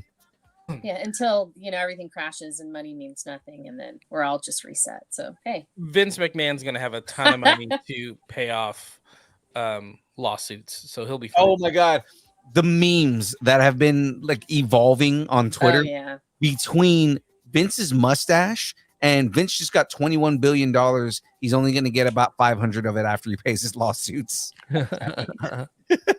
It's like the memes have been killing me, man.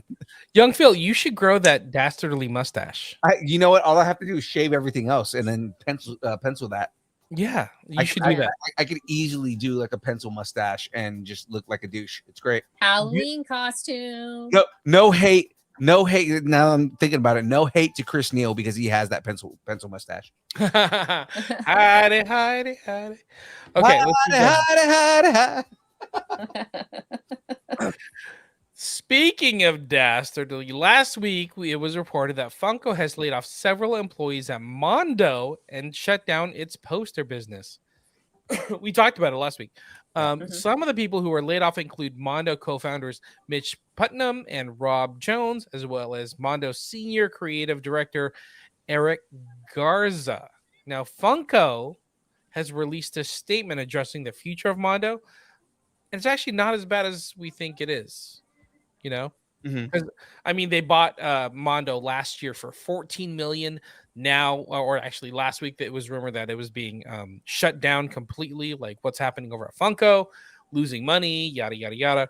Funko released a statement addressing the future of Mando, and they said Funko has been obsessed with Mando and the amazing products that they produce for years. We believe Mando is a pop culture tastemaker and always has the fingerprint on the pulse of everything cool. Since there is a lot of misinformation about the recent change in leadership and the poster division of Mando currently out there, I can tell you that our strategy is very clear. While we did reduce an overall workforce of about 10%, okay, great. The majority of the company-wide layoffs weren't in Mando. Our goal is to make larger edition size runs, limited but not ultra limited, that allow more fans to participate in the world-class expression of pop culture. We believe broadening the pop culture scope to include TV properties, sports, anime, and music will have an amazing appetite for Mando fans and pop culture fans alike. So what was really interesting about this is that Mondo's known for these limited edition runs of posters and things like that. Like movie I posters. didn't realize this. They were only making like 150 pieces of posters. Wow. That's so tiny. Even when Funko does a run of like something limited edition, it's in the hundreds. It's usually in the thousands because the appetite's for there. Because if you have these ultra limited runs, all it is creating like a secondary market that is no fun for anybody except for the people that are just trying to flip it. Yeah. Right. So absolutely. I'm kind of okay with this.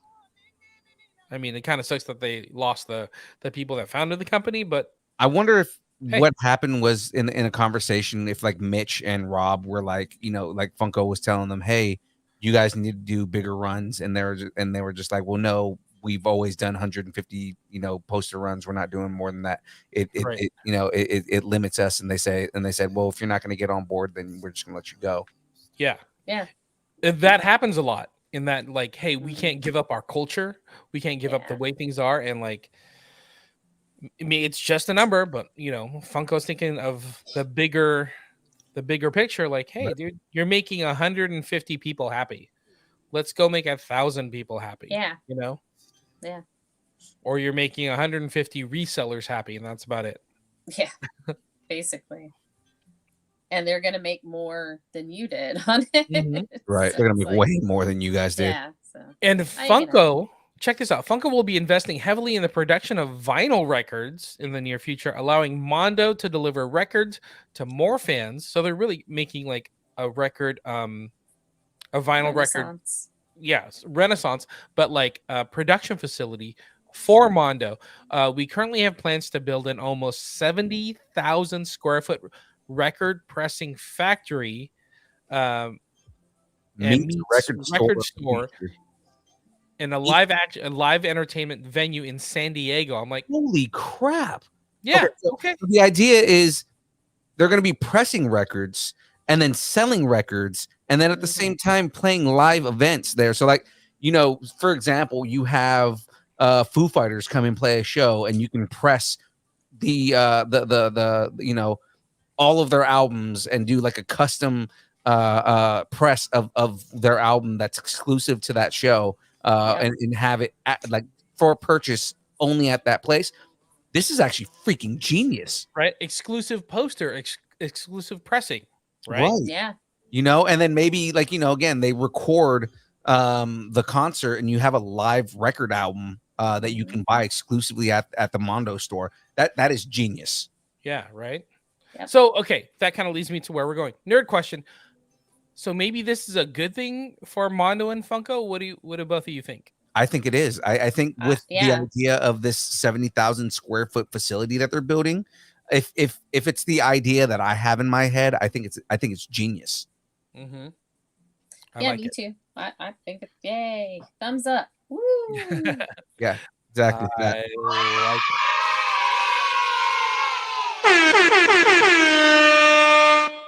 On to some Netflix news. Netflix has officially picked up Scott Pilgrim anime series based on Brian Lee O'Malley and Ben David Grabinski's graphic novel series.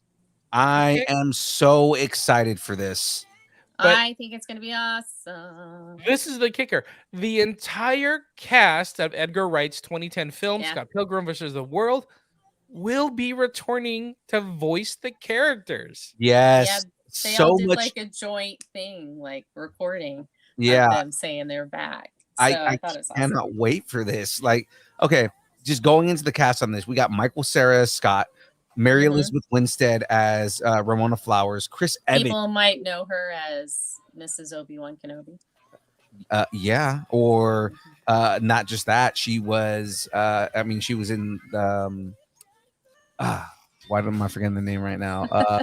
Birds of Prey. You know, Yeah. or you know, I mean, she's been in all kinds of stuff lately. But I mean, Oh like, yeah, absolutely. Chris Birds of Evans, Prey. obviously Captain America, coming back as Lucas Lee. Kieran Culkin as Wallace Wells. Anna Kendrick is coming back as Stacey Pilgrim. Brie awesome. Larson is Envy Adams. Allison Pill is Kim Pine. Mhm. Aubrey Plaza, my wife that's not my wife, is coming back to Powers. Brandon Routh is Todd Ingram. You know, the vegan who's not a vegan anymore. Right. Jason Schwartzman is as Gideon Graves. And I mean, just this all-star cast that they had for this movie, and then, like, half of them weren't that big when this movie came out. Like, some of them were still Right. coming. You know, Mhm. I remember Brie Larson was only in like 2 or 3 things. Now she's freaking Miss Miss Marvel, Captain Marvel. America. Chris Evans is Captain America. You guys okay? You guys need some Debbie? Probably. I know, right? Chris Evans had just played the Human Torch when he did this one, Mhm. right? Kieran Culkin, I mean, like, you know, he's been He's on and off. Right. Succession, right? But I mean, like, he's been on and off. Kieran Culkin, I mean, you know, Macaulay Culkin's younger brother, that's way more famous than him. And a huge wrestling fan. Huge. He is, actually. It's kind of crazy how much of a wrestling fan he is. Anna Kendrick was another one that was like you know, she had done like 1 or 2 things before that. Now she's like giant. Brandon Routh has been in all kinds of properties, not just like, you know, of course he was Superman, but I mean, like, all I kinds met of him things from once. them. Huh? I met him once. Did you? Yeah. San Was he- Diego? No, it was here in Oklahoma.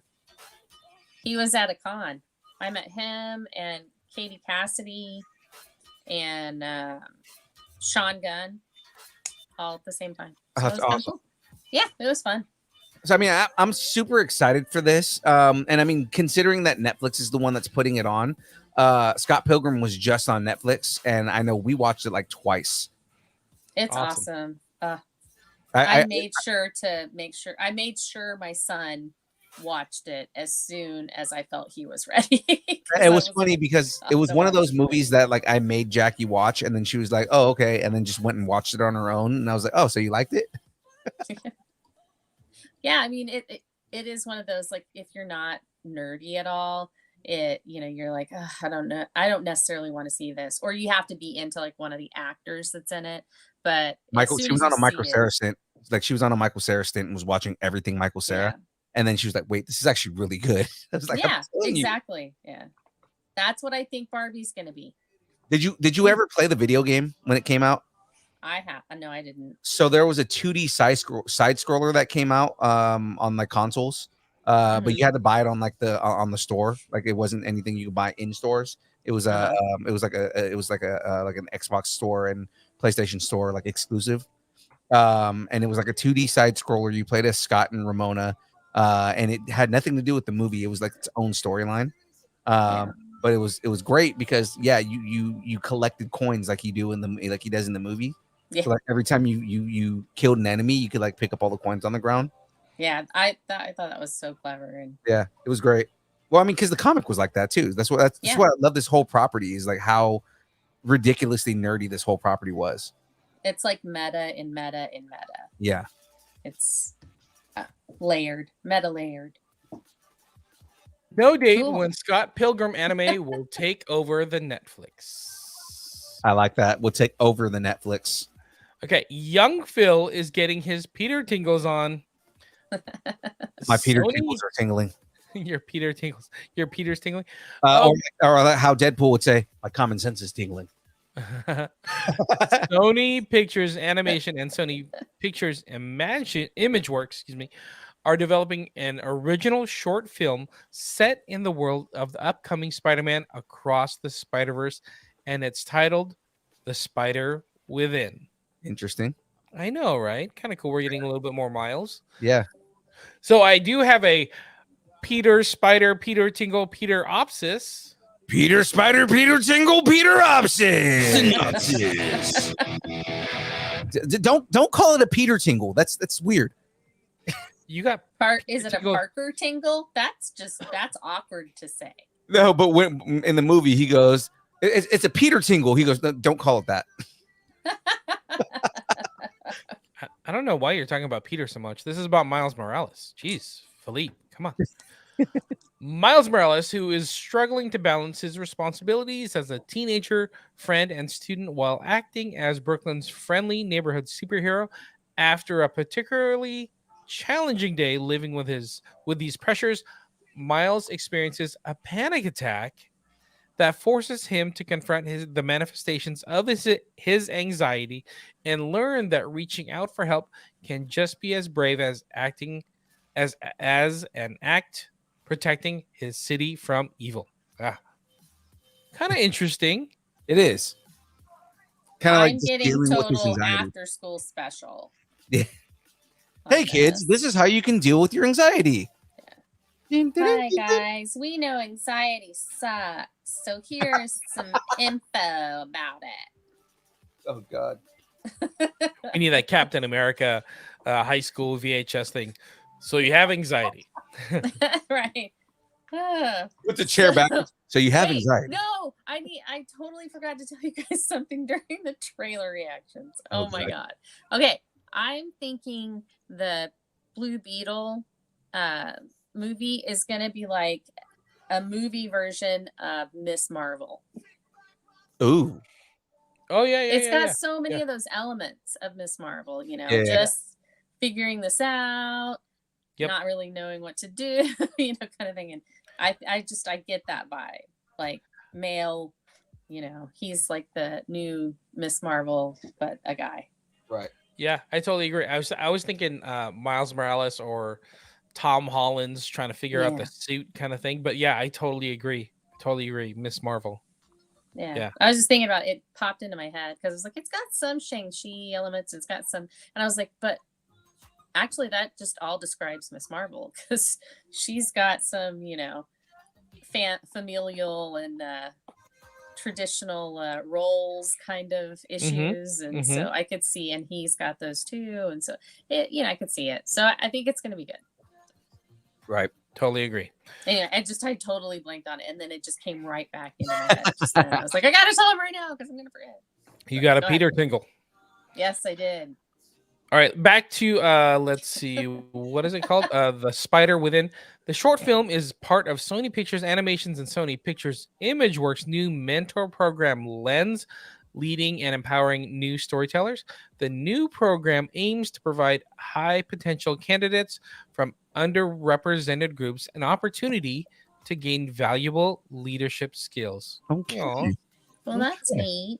I can dig that. Yeah, for It's now, totally an after-school special. totally.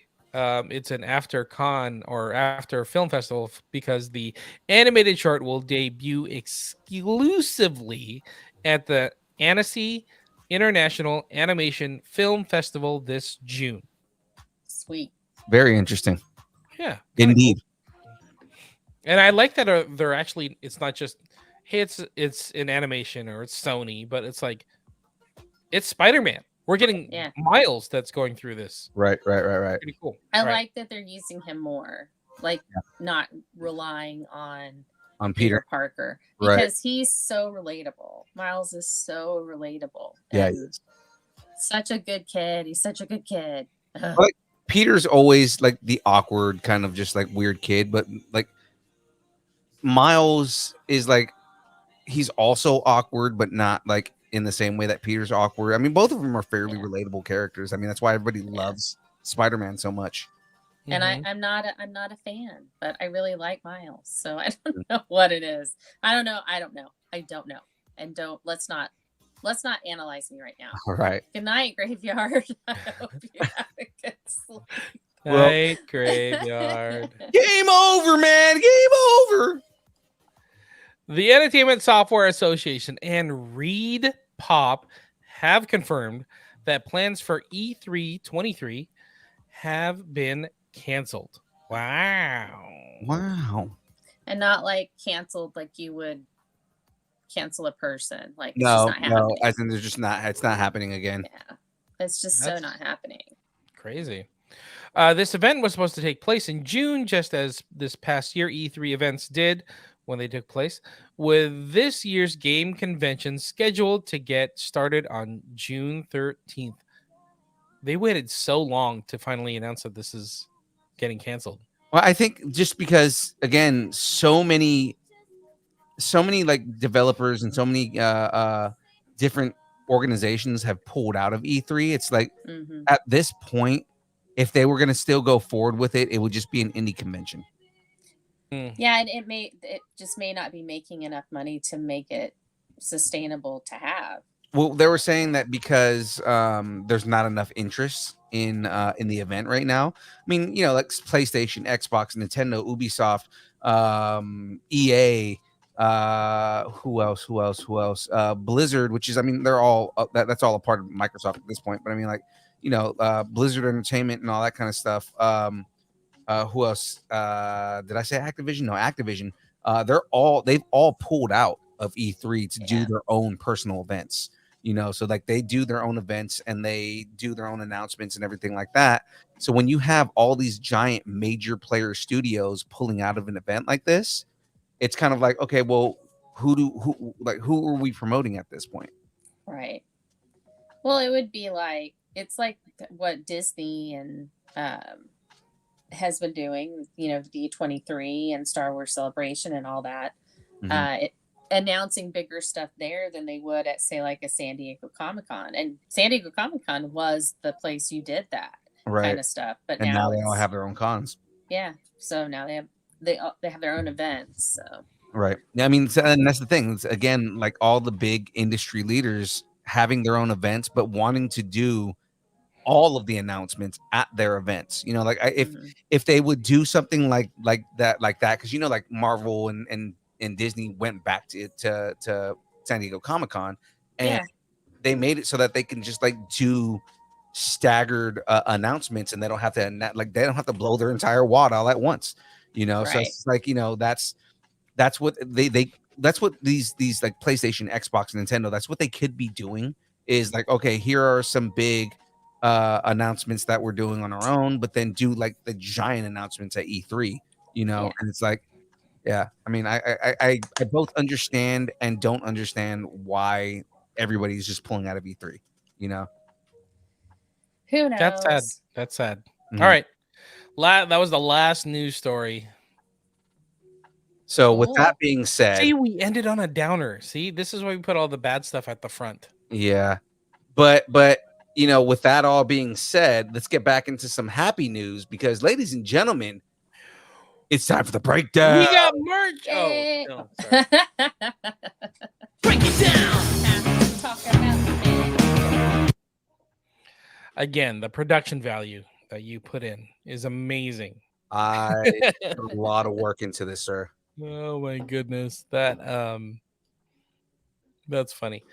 Okay, Mandalorian season 3, episode 5. Is this chapter 21? Chapter 21, the pirate. Yes.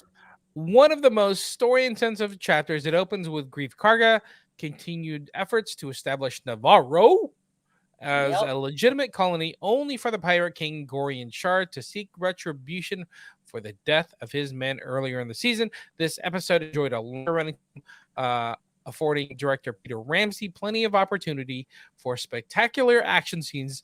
There was a lot of good action scenes. It also naturally featured a number of Star Wars jokes, Easter eggs, and references from across the entire timeline. What did you think of The Pirate? I thought it was a good episode, man. I mean, like, there's a lot that we get in this. There's a lot of stuff that kind of just destroyed some of the theories that were out there. So, you know, like we've been talking for a while about the theories in for Skeleton Crew, and I mean, I think one of the theories still holds, but is different from what we initially thought. Right. Well, I said it. I thought it was going to be Gorian Shard, and I agreed with you on that. I thought it was going to be Gorian Shard too. Now I think it's going to be Vane. Yeah, it's going to be Vane because he's the only one that's alive. Well, and I think Gorian Shard probably has a boss. So that may be who we see in Skeleton Crew. So, because I mean, you can, he's probably not the big boss. So, but I think what was really cool about this episode, it's not as much as I love the action. There was some really good action in this. It was the journey that we saw that wasn't Mando's journey. It was Carson Tiva's journey through all this. That was super, super interesting because we got to see the New Republic in a different way. Right. Yeah, no, Even though, they're just idiots. The New Republics, they're just idiots. That's what it is. It really is. And I can't believe they're listening to Kane at all. And it made me think, I'm like, is the New Republic exactly like the Empire? Like, I don't get it. Like, nobody's thinking what's up to Jackie. Is the New Republic just not thinking about what they're doing? You got what? Phil all paranoid. What are you talking about? What's wrong? In here, I didn't even see her. Who? Jackie. She was in here? You said, say what's up to Jackie. I just said, say what's up to Jackie. Okay. Oh, all right. Okay. That's so weird. All right. But I thought it was cool because we got to see like the New Republic and I guess the Rebellion, right? We saw a ton of like X-Wing we got pilots. Zeb. We We got got Zeb. Oh my God. I think this was the Rangers of the New Republic. I think this is what it would have been. Right. And we just got like a taste of it. Right. Well, and now after this episode, there's like all these rumors swirling that it's gonna go forward, but they're just gonna shift it to Tiva as the main. I'm okay with. I think it was great. Yeah, I mean, I think those were great characters. Like, he's a great character in general. When they first announced Rangers of the New Republic, that's who I thought it was going to be. I wasn't expecting it that it was going to be, we're going to watch a whole series on Cara Dune. I thought Cara Dune was just going to be a character involved in it, but I thought the whole thing was going to be about them because I thought they recruited Cara Dune into what they were doing. Yeah, like she was going to be the link from the Mandalorian to them, and now it can be Tiva because now Tiva has a link to the Mandalorian. Right. So now I don't know what he's going to do with the information he has and how they're going to play it out. There's a couple of things it could be, but I don't think the Mandalorians planted or had that Beskar there just at the end, by the way. So yeah. I think it was planted. So yeah. By the way, Night Cam, thanks for hanging out with us, and good seeing you at Gem State, sir. It was great hanging out with you. You did a great job. Real quick, going back to it. Yeah, I like how this, even though it didn't have the same Westerny feel that the Mandalorian has, it felt a little Westerny. Like he was on this like side mission, almost detective-y, to try to figure some things out. And he's like, you know what? I just don't like how this is feeling. Let me go figure this out. So more like a mystery or a thriller type of thing when he was on there, like having to figure all this stuff out. And what do you do? Do you do the right thing? Do you follow the law, or do you go off book and do your own stuff? So right, he had to do what was right. That was awesome. So yeah, I thought it was great. I thought they highlighted Captain Tiva really well. So, and put in that Zeb thing. They didn't have to. They could have just not put, just could have been any guy, right. And so it was kind of cool they did that. And not just that. I mean, like, we saw Zeb. We also got another Trapper Wolf. We also got another Sash Ketter and Jib Dodger, who was Rick Fumiyawa, and Deborah Chow. So I mean, like, we got to see them. Those Filoni was there. They were all Trapper Wolf. That's Trapper Wolf. I know. We got to see those cameos of those characters who are X-wing pilots and everything like that. And it's I enjoyed just kind of seeing all these guys and gals, Deborah Chow, but them kind of their characters aren't just, we made a cameo, so there it is. Like, they're showing that, these are lasting characters. It's consistent. Right. Yeah. And I thought it was really great to have Tim Meadows in it. Yes. One of the Republic guys. I thought that was hilarious. As soon as I saw Tim Meadows come on the screen, I was just waiting for him to say something. It's like, I'm gonna show her the magic. Yeah, right. But yeah, I thought it was great. It had lots of cameos, in universe, out of universe. I mean, it really. I thought that was really good, and the whole bureaucracy of all of it. Yeah, that was. I was gonna say interesting. It touched so much, the Mandalorian storyline, the intrigue that's happening, and then we got a taste of going back to Elia Kane, and she's influencing things. It's like, how does she end up in those rooms that she's in, right? Yeah. Influencing people. It's so weird, right? Because I mean, she's obviously got some pull with Tim Meadows' character, right? That's what made me think. I'm like, I wonder if he is ex-Empire or something like that, because he was believing her very easily. Right. I just think it's more just overwhelmed at what he's having to do. You know how it is. It's like, oh, I'm overwhelmed. Oh, you said it was okay. All right, so let's just keep going. I mean, I could see that. I also think that. I was going to say this is the third episode in a row we've gone to Coruscant.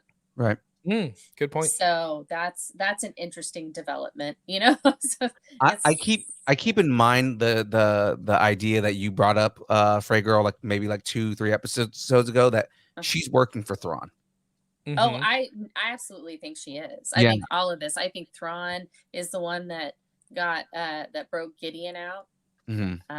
Now, whether he broke him out to save him or broke him out to silence him, right?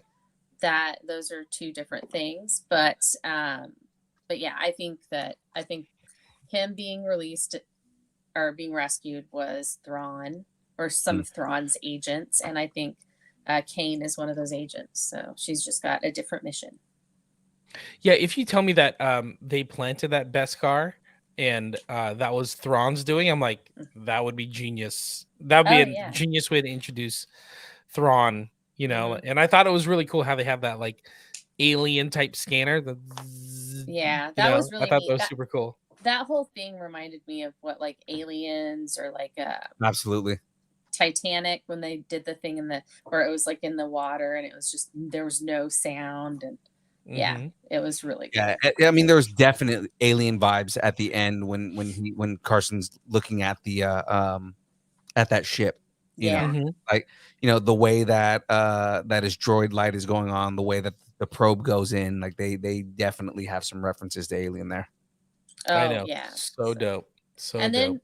then you have like the Mandalorian story and all this. So you have that story, and it will tie in. But then you've also got the Mandalorians who decide to fight to save Navarro. Navarro. And then they take out Seaweed Guy. And so Gorian Shard. Yeah. No, I know his Oh name. God, and the aerial bombardment, like that was brutal. Like the yeah. way that he just started destroying the capital city, I was almost in shock that he was that brutal. Did you notice how because I didn't realize, but like they're right next to like a volcano or something like that. Yeah. Yeah. So like they'd bomb and then all the lava would come through. So like it would just like leave lava hills. Yeah. Yeah. Like the explosions were like that much bigger. Dude, And it was like so nuts. so that was crazy, and just the oddest, spaceship battle that you could have. Right. But I mean, it worked, and having the Mandalorians follow Bo-Katan, right, and really take orders from her, and they are I love- successful. I think we talked about this, right? Like she's the one with all the combat experience. right. Oh yeah. I loved the level of like just kind of the tactics between her and Din, just kind of like them figuring out battle tactics and like on the fly too. Right. Yeah. They make a really good team, almost do. like a family. They're not gonna get married. It's not gonna happen. But the only I'm character only pushing it this hard because it irritates you so much. the only character with more battle experience, R5D4. I'm telling you right now. yeah. Yeah. I need a mean, whole he series was- just on him. He was a part of the Rebel Alliance because Yeah. when Carson shows up and goes, "Oh yeah, a little friend of mine from the rebellion," and R5D4 comes out, and it's like, Right. And he oh, almost like oh. salutes him, you know. I know, It's like, yeah, it was hilarious. because I was thinking that he put like a tracking device on maybe on the N1 or something like that. Yeah. And it turned out that it wasn't any of that. It was R5D4. He was using a tracker on R5D4. Yeah. You know, but I do love the level of honor and respect that Carson had, because he was like, I'm not gonna track you. I did it this one time, so because I knew it was the only way I could find you. Yeah, but so now it's like, is he gonna keep his word? So Yeah. how's he gonna Carson do Teva that? seems like he's a dude that lives by his word, though. And yeah, I mean, absolutely, but that's going to be his moral dilemma. You know, there's always like, what's your motivation? What's your, what's your obstacle? His obstacle is, do I do the lawful thing, or do I do the right thing by people who are already being oppressed? So we'll see. I just By the think it's way, an interesting thing. Shout out to Lopez's girl chiming in the chat. Seat of your pants scenes is what it's all about. Yeah, because I mean, I'm pretty sure I pooped myself a couple times during that whole episode. I know. Right? Yeah. Same. But it's You know and then where the whole- where I did poop myself is at the very end when they were talking to all the Mandalorians. They're like, here's a bit of land and you can have Bullock Canyon. I'm like, Yeah. Bullock Canyon? Yes. As in Yeah. Jeremy Yes. Bullock? Yes, they were Yeah. talking about Jeremy Bullock. It was a homage to the original, or at least the original on-screen actor for Boba Fett. Because remember, there Yeah. was one actor before Jeremy Bullock, and it was a guy in a parade. So Yeah. Technically two, if you count the voice actor. voice. Yeah. Yeah. Yeah. But Well, I thought that was interesting. It's like, oh, that's so cool. That's so yeah, cool. it was a nice little Easter egg there. But yeah, I thought that was kind of cool. And then when the armor was like, Bo-Katan, you may remove your helmet. And I was like, don't do it. Don't do it. It's a trap. I thought it was a trap. I thought it was a trap at first, I was and like, then, Yeah. right, and then she starts explaining that you're a child of both worlds and all this other stuff, and then she walks out without the helmet on, and again, I'm like, they're not going to accept her anymore. They're going to tell her she Yeah. needs to be exiled, and then and then the armor explains everything to them, that she can be a child of both worlds and she can unite everyone. I'm like, I called it. I said that she was Yep. going to be the one to unite everybody. Yep. I called that. You And did. then she's like, all right, cool. She can take her helmet off. I'm like, oh, Well, okay. but did you see Paz Vizsla's Oh, reaction? Paz was pissed. Paz was pissed. Well, he Yeah. looked at Den. So I'm thinking that Bo's gonna need Den to really get the more extreme people Oh, yeah, to maybe. fall in line. Like as Right. long as she has Den's approval, then most of the Mandalorians on the covert will follow her. Right. And that's Well, kind but I of mean, cool. I think the like it. armor has more pull. I think the Oh, armor yeah. is the one that's basically like, you're going to fall in line with this, whether you She's like like it a or not. priestess.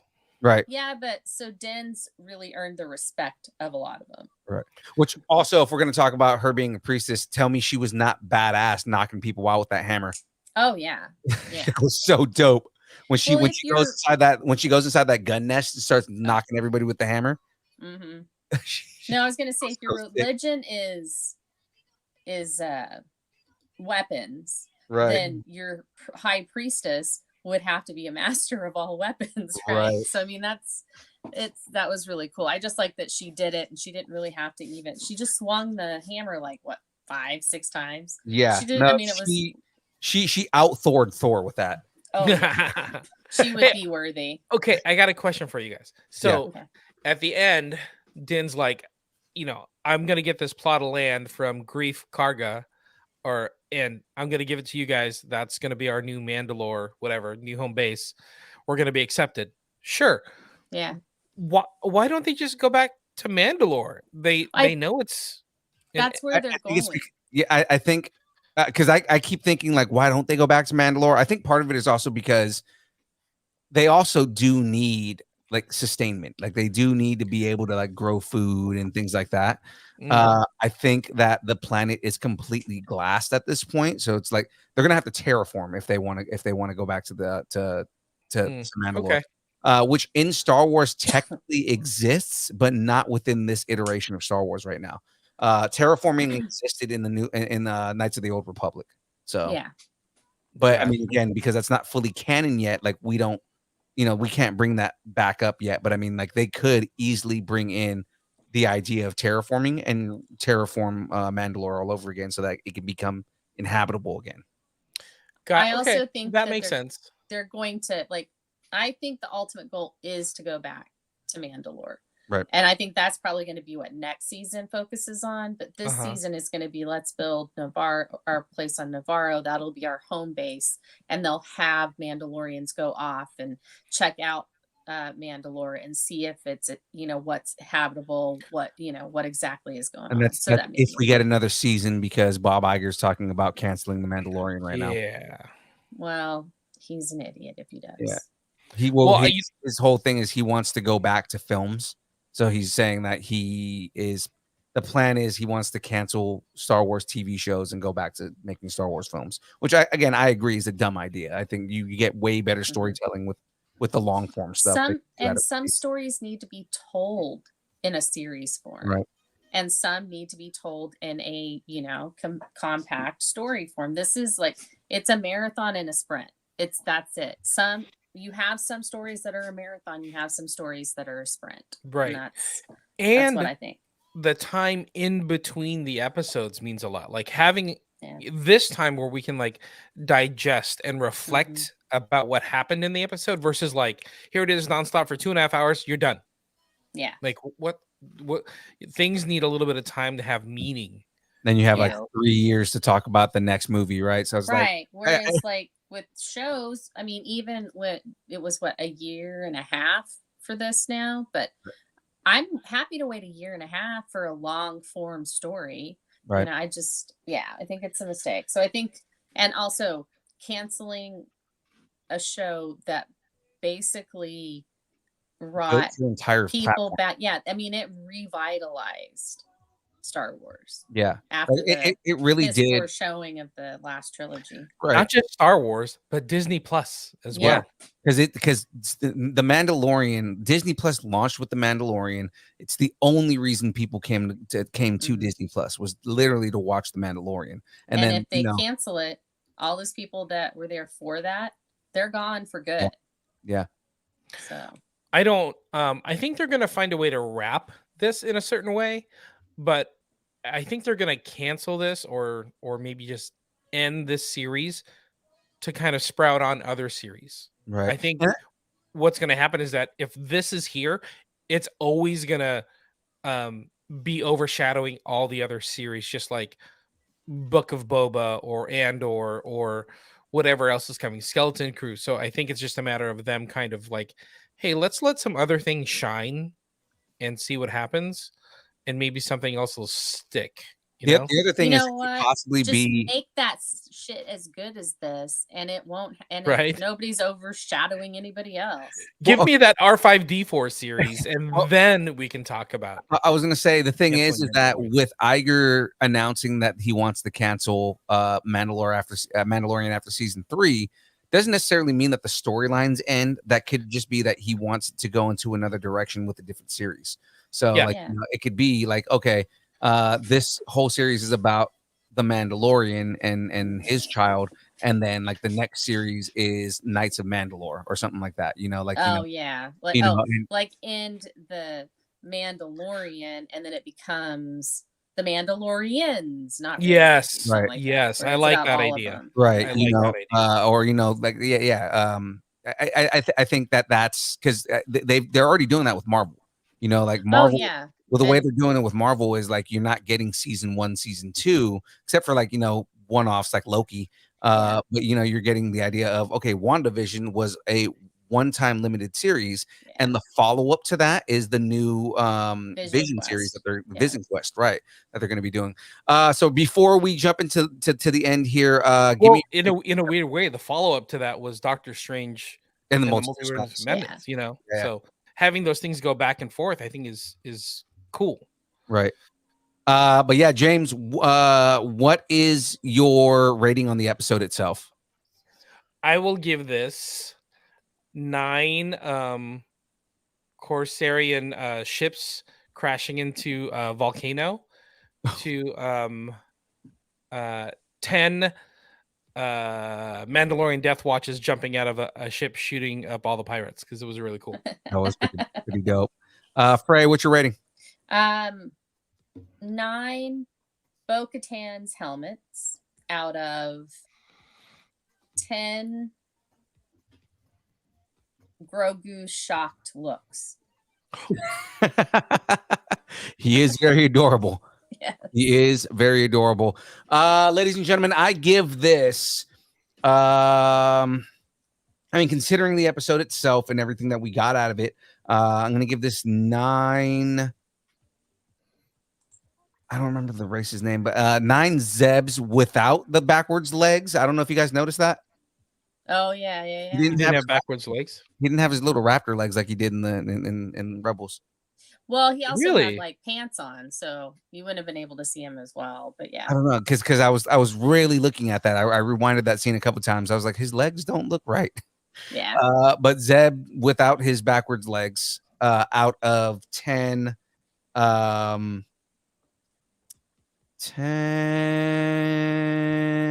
well coordinated Mandalorian battles against that was well coordinated. against pirates who, you know, pretty much should have gave up from the beginning anyways. Every like dogfight battle scene has been amazing in this show. Yeah. Really, it has. Out of 10 trash pirates. There we go. There you go. Going down in flames. Seaweed guy. But you know, the best rating we can do here though. What's that? What? Is that we got merch, people. Wait, I want a prediction. Like, give me one prediction from each of you. Go ahead. Well, so I see one of two things happening. Either Mandalorians from a different tribe, or some of the Mandalorians that left Bo-Katan grabbed Moff Gideon. Ooh, and okay. she's gonna run into them. Yeah. Or Sasha Banks. Okay. I was gonna say, I think Mercedes went and kidnapped.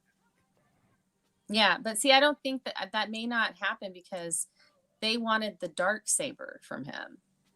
That was really what they wanted. So, and Den's got the dark saber now, so it's not like they don't really have anything to question him about, unless they're really going after Thrawn. Now, I think that could also be something too. So I think that we're going to focus on Bo-Katan though, or Din Djarin and Grogu are going to go with her, and we're going to be with just those 3 again. So. Right. I mean, I can see that being a thing. I think in the next episode, we're going to get some type of explanation on where Moff Gideon has been, just because of the way they ended the episode. So we'll get like we're probably going to get a scene where like flashback on Coruscant. Either a flashback on Coruscant, or more, that shuttle just being, like whatever happened with them kind of like overtaking that shuttle and whatnot. There are people overtaking that little shuttle. Overtaking that little shuttle right there. There's something that you touched on last week that I'm just so glad that what I say you guys actually listen to. or not what you said last week, but what you said in our group chat. I thought about it after you said it. Is what if it's not that Mandalorians kid got him and like broke him out of the prison shuttle, and it was just more. It's an idea that they're planning to make it think like they're it was Mandalorians, and Gideon just broke a piece of his armor off and put it on the ship. Right. Yeah. I mean, Gideon has Beskar armor on. Well, yeah, and that's that's right. Mm-hmm. The best thing I think it was Imperial, and I think they're trying to frame the Mandalorians so that the Republic and the Mandalorians are distracting each other, right? And that way they can get the First Order up and running. So. Right. I don't think it's as far as the First Order, because I don't think they're jumping into that quite yet. I think it's a distraction so that Thrawn can just come in and destroy everybody. Yeah. If you have everybody distracted and fighting each other, then it's easier for Thrawn to take everybody out. Yep. Because I I agree. continuously think about those TIE interceptors, right? Like, who has that many TIE interceptors? It has to be Thrawn. Yeah, I mean, I'm on the Thrawn train. Mm-hmm. Totally. Hashtag Thrawn train. But yeah. So my prediction is, as much as we're talking about Gideon and Thrawn and the First Order, I think we're seeing the beginning of the Resistance. I think seeing all these X-Wing pilots and whatnot, I think they're going to be the ones to come to aid Navarro or the Mandalorians when those TIE fighters come popping up again. And like that's going to be the cavalry that have seen the ineptitude of the government and they're just kind of going off on their own. Okay, awesome. All right. I just want to make sure I was with you. It's kind of hard to call because like the way they made the First Order look in the end was like they were more of like a cult than it was that they were the actual government and the actual ones that were in charge. They were just like an imperial cult, right? And with that, like the Resistance was just the people who were fighting against them, but because it wasn't necessarily the New Republic that was going up against the First Order. But you got to remember, like factions going against each other for Right. supremacy, Or- almost, and not just even. General Leia. Leia left the Republic to go handle the new Resistance, or go to lead the be part of Resistance. Lead the So I Resistance, think yeah. all these fighters are going to be like, we're going to go follow Leia Organa. Thanks. Right. Peace 'Cause out. I We're gonna follow her because Yeah. her brother's Luke Skywalker. So Well, also, I mean, Peace she out, was a bitches. battle-tested general. Like, she actually had led people in battle at that point. So, I mean, like, Okay. in Here's the white. prediction. Wait, She wait, did hold it on. in white. That's me- a badass right there. Let me get it out there. Hold on. Okay. Here's the prediction. We get a de-aged Leia Organa, but they have her daughter do the stunt double work just to make sure, give it full circle, but we get a little bit of General Organa in Mandalorian. I had to say. That would be cool. That or would just be- have her daughter play her. that's what I'm saying. Like, that would be the swerve at the end of the series, like how they had those kind of things after at the end of each one. You have that kind of, like that gotcha at the end of each season. So I mean, like, that's what it would be, is like at the end you get Leia Organa being played by her daughter. What you have here is you have Din Djarin who dies at the end of the series, and Leia is who Grogu goes with. Mm-hmm. And so Grogu goes, she puts him in a place where he's going to be safe and nobody's going to get to him, and that's why he's not in anything else I don't know. until I think after in the end, trilogy, and then they're going to do stuff with him after all of that. yeah, I think in the end, sadly, I think both Din and Grogu are not going to make it through everything here. Sadly, We'll see. I think at some point, You mean after Din and Bo-Katan get married? yeah, when they get married and don't get married. I mean, when because I think that's I just had to do to an it. extent, like in my head, I keep thinking that when Ben goes crazy, I think Ben's gonna find a way to kill Grogu, Yeah, maybe. and we get another Adam Driver cameo. Speaking of Adam Driver, what's up, Jackie? So just want to throw that out there. If she was in here. No, so I love the idea of Grogu, whose race lives hundreds of years, being part of after the Skywalker, Oh, yeah. stuff. Yeah. I mean, I think that would be so cool to have something like that. And because and I think that the Skywalkers just are a little too proud of themselves, and that's why they did this whole like triple trilogy thing, because they're like, yeah, we're the only Jedis, yeah. So, and I'm over it. I'm over it. All right. Lopez's girl, thanks for hanging out with us. Lopez's Hi, girl, Lopez's girl. message us on Instagram at Distance Nerding. Did you cosplay? I want to know who you were, so we can chat later on. But thank you so much. And Lopez's girl, in case you're wondering, we got merch, people. We got merch, people. You know, you can see that's I why had Thomas did that. He wanted to be the one that says we've got merch, people. Exactly. We got hats for $35, $30 each if you want to buy multiple hats, unless Jackie over there buys up the last hat. So, and if you don't get a hat, then you can get a shirt.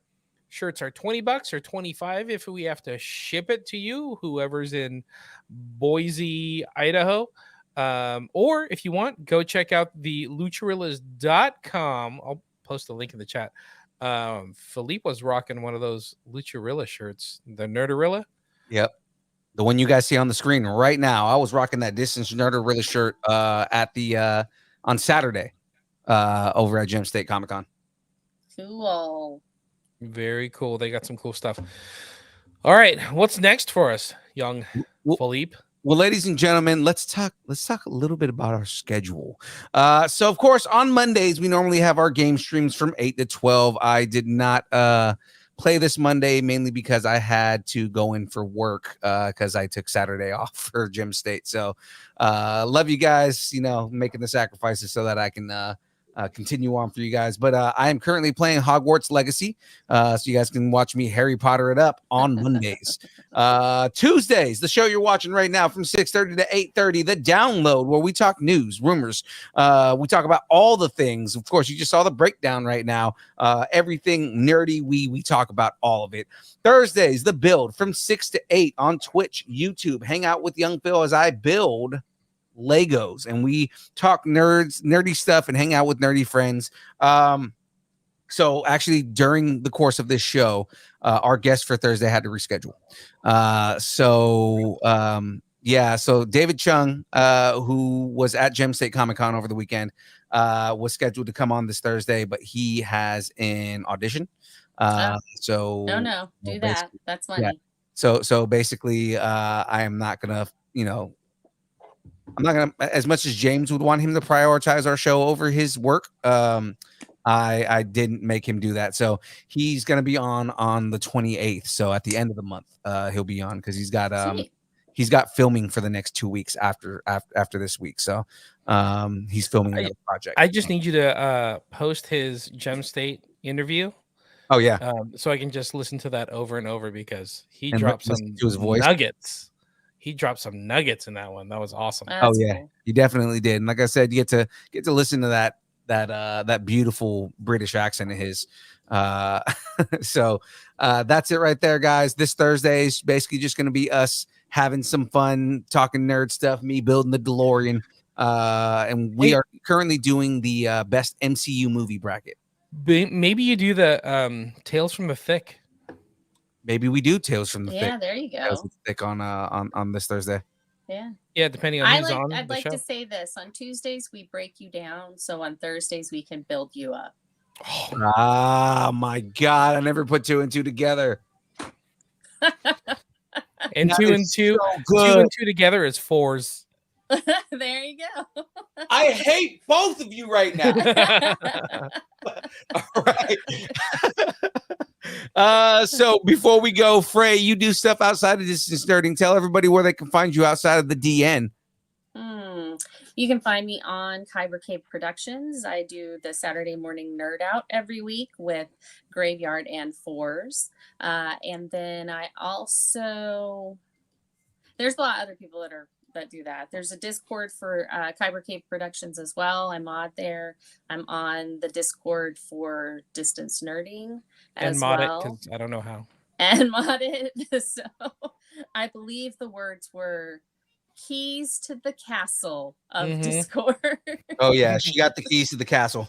So yeah, so there's that. So I do not claim to know everything about everything, so don't at me if I get it wrong. Anyway,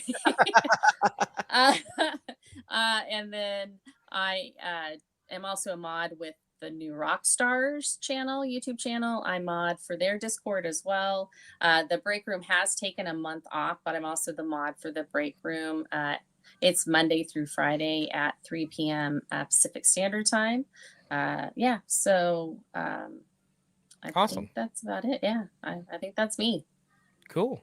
The awesomeness that is Frey Girl. Have something you want to discuss? Tell us what you're nerding out on, and make sure to let us know in the Facebook group, the Distance Nerdington Post. Ladies and gentlemen. Go ahead. What else can they do? Ladies and gentlemen, all you got to do is just listen to the words that I'm saying right now in my sultry, deep, beautiful voice. Your radio voice.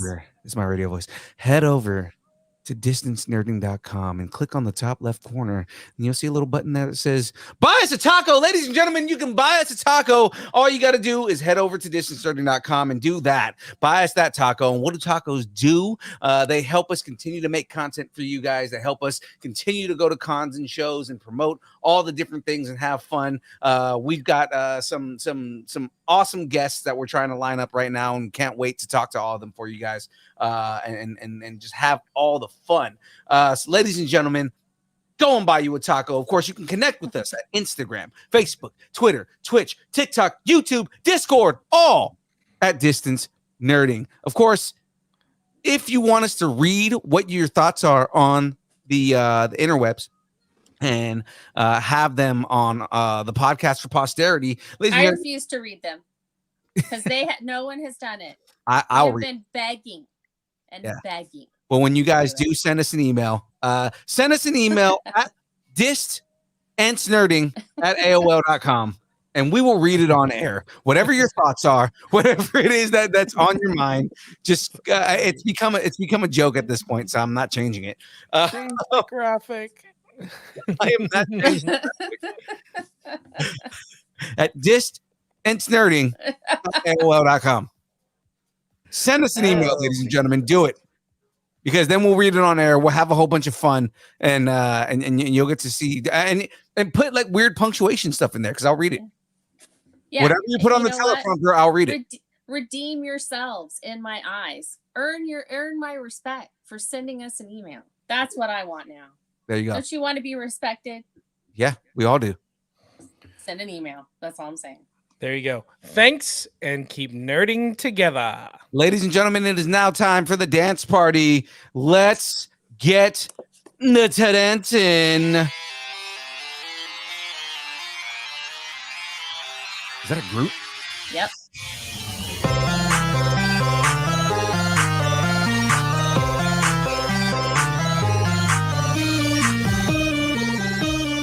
Shout out to Tim Donaldson in Germany. Distance nerding. How about that Raphael as a Power Ranger? Oh, yeah.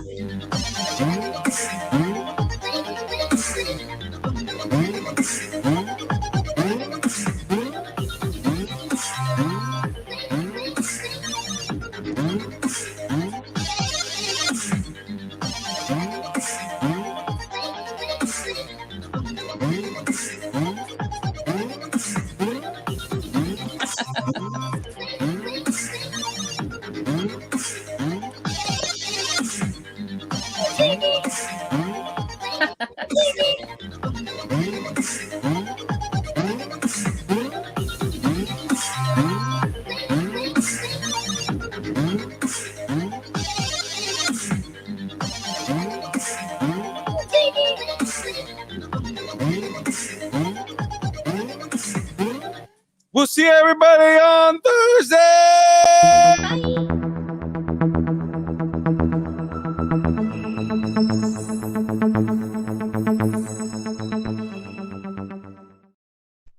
Utini!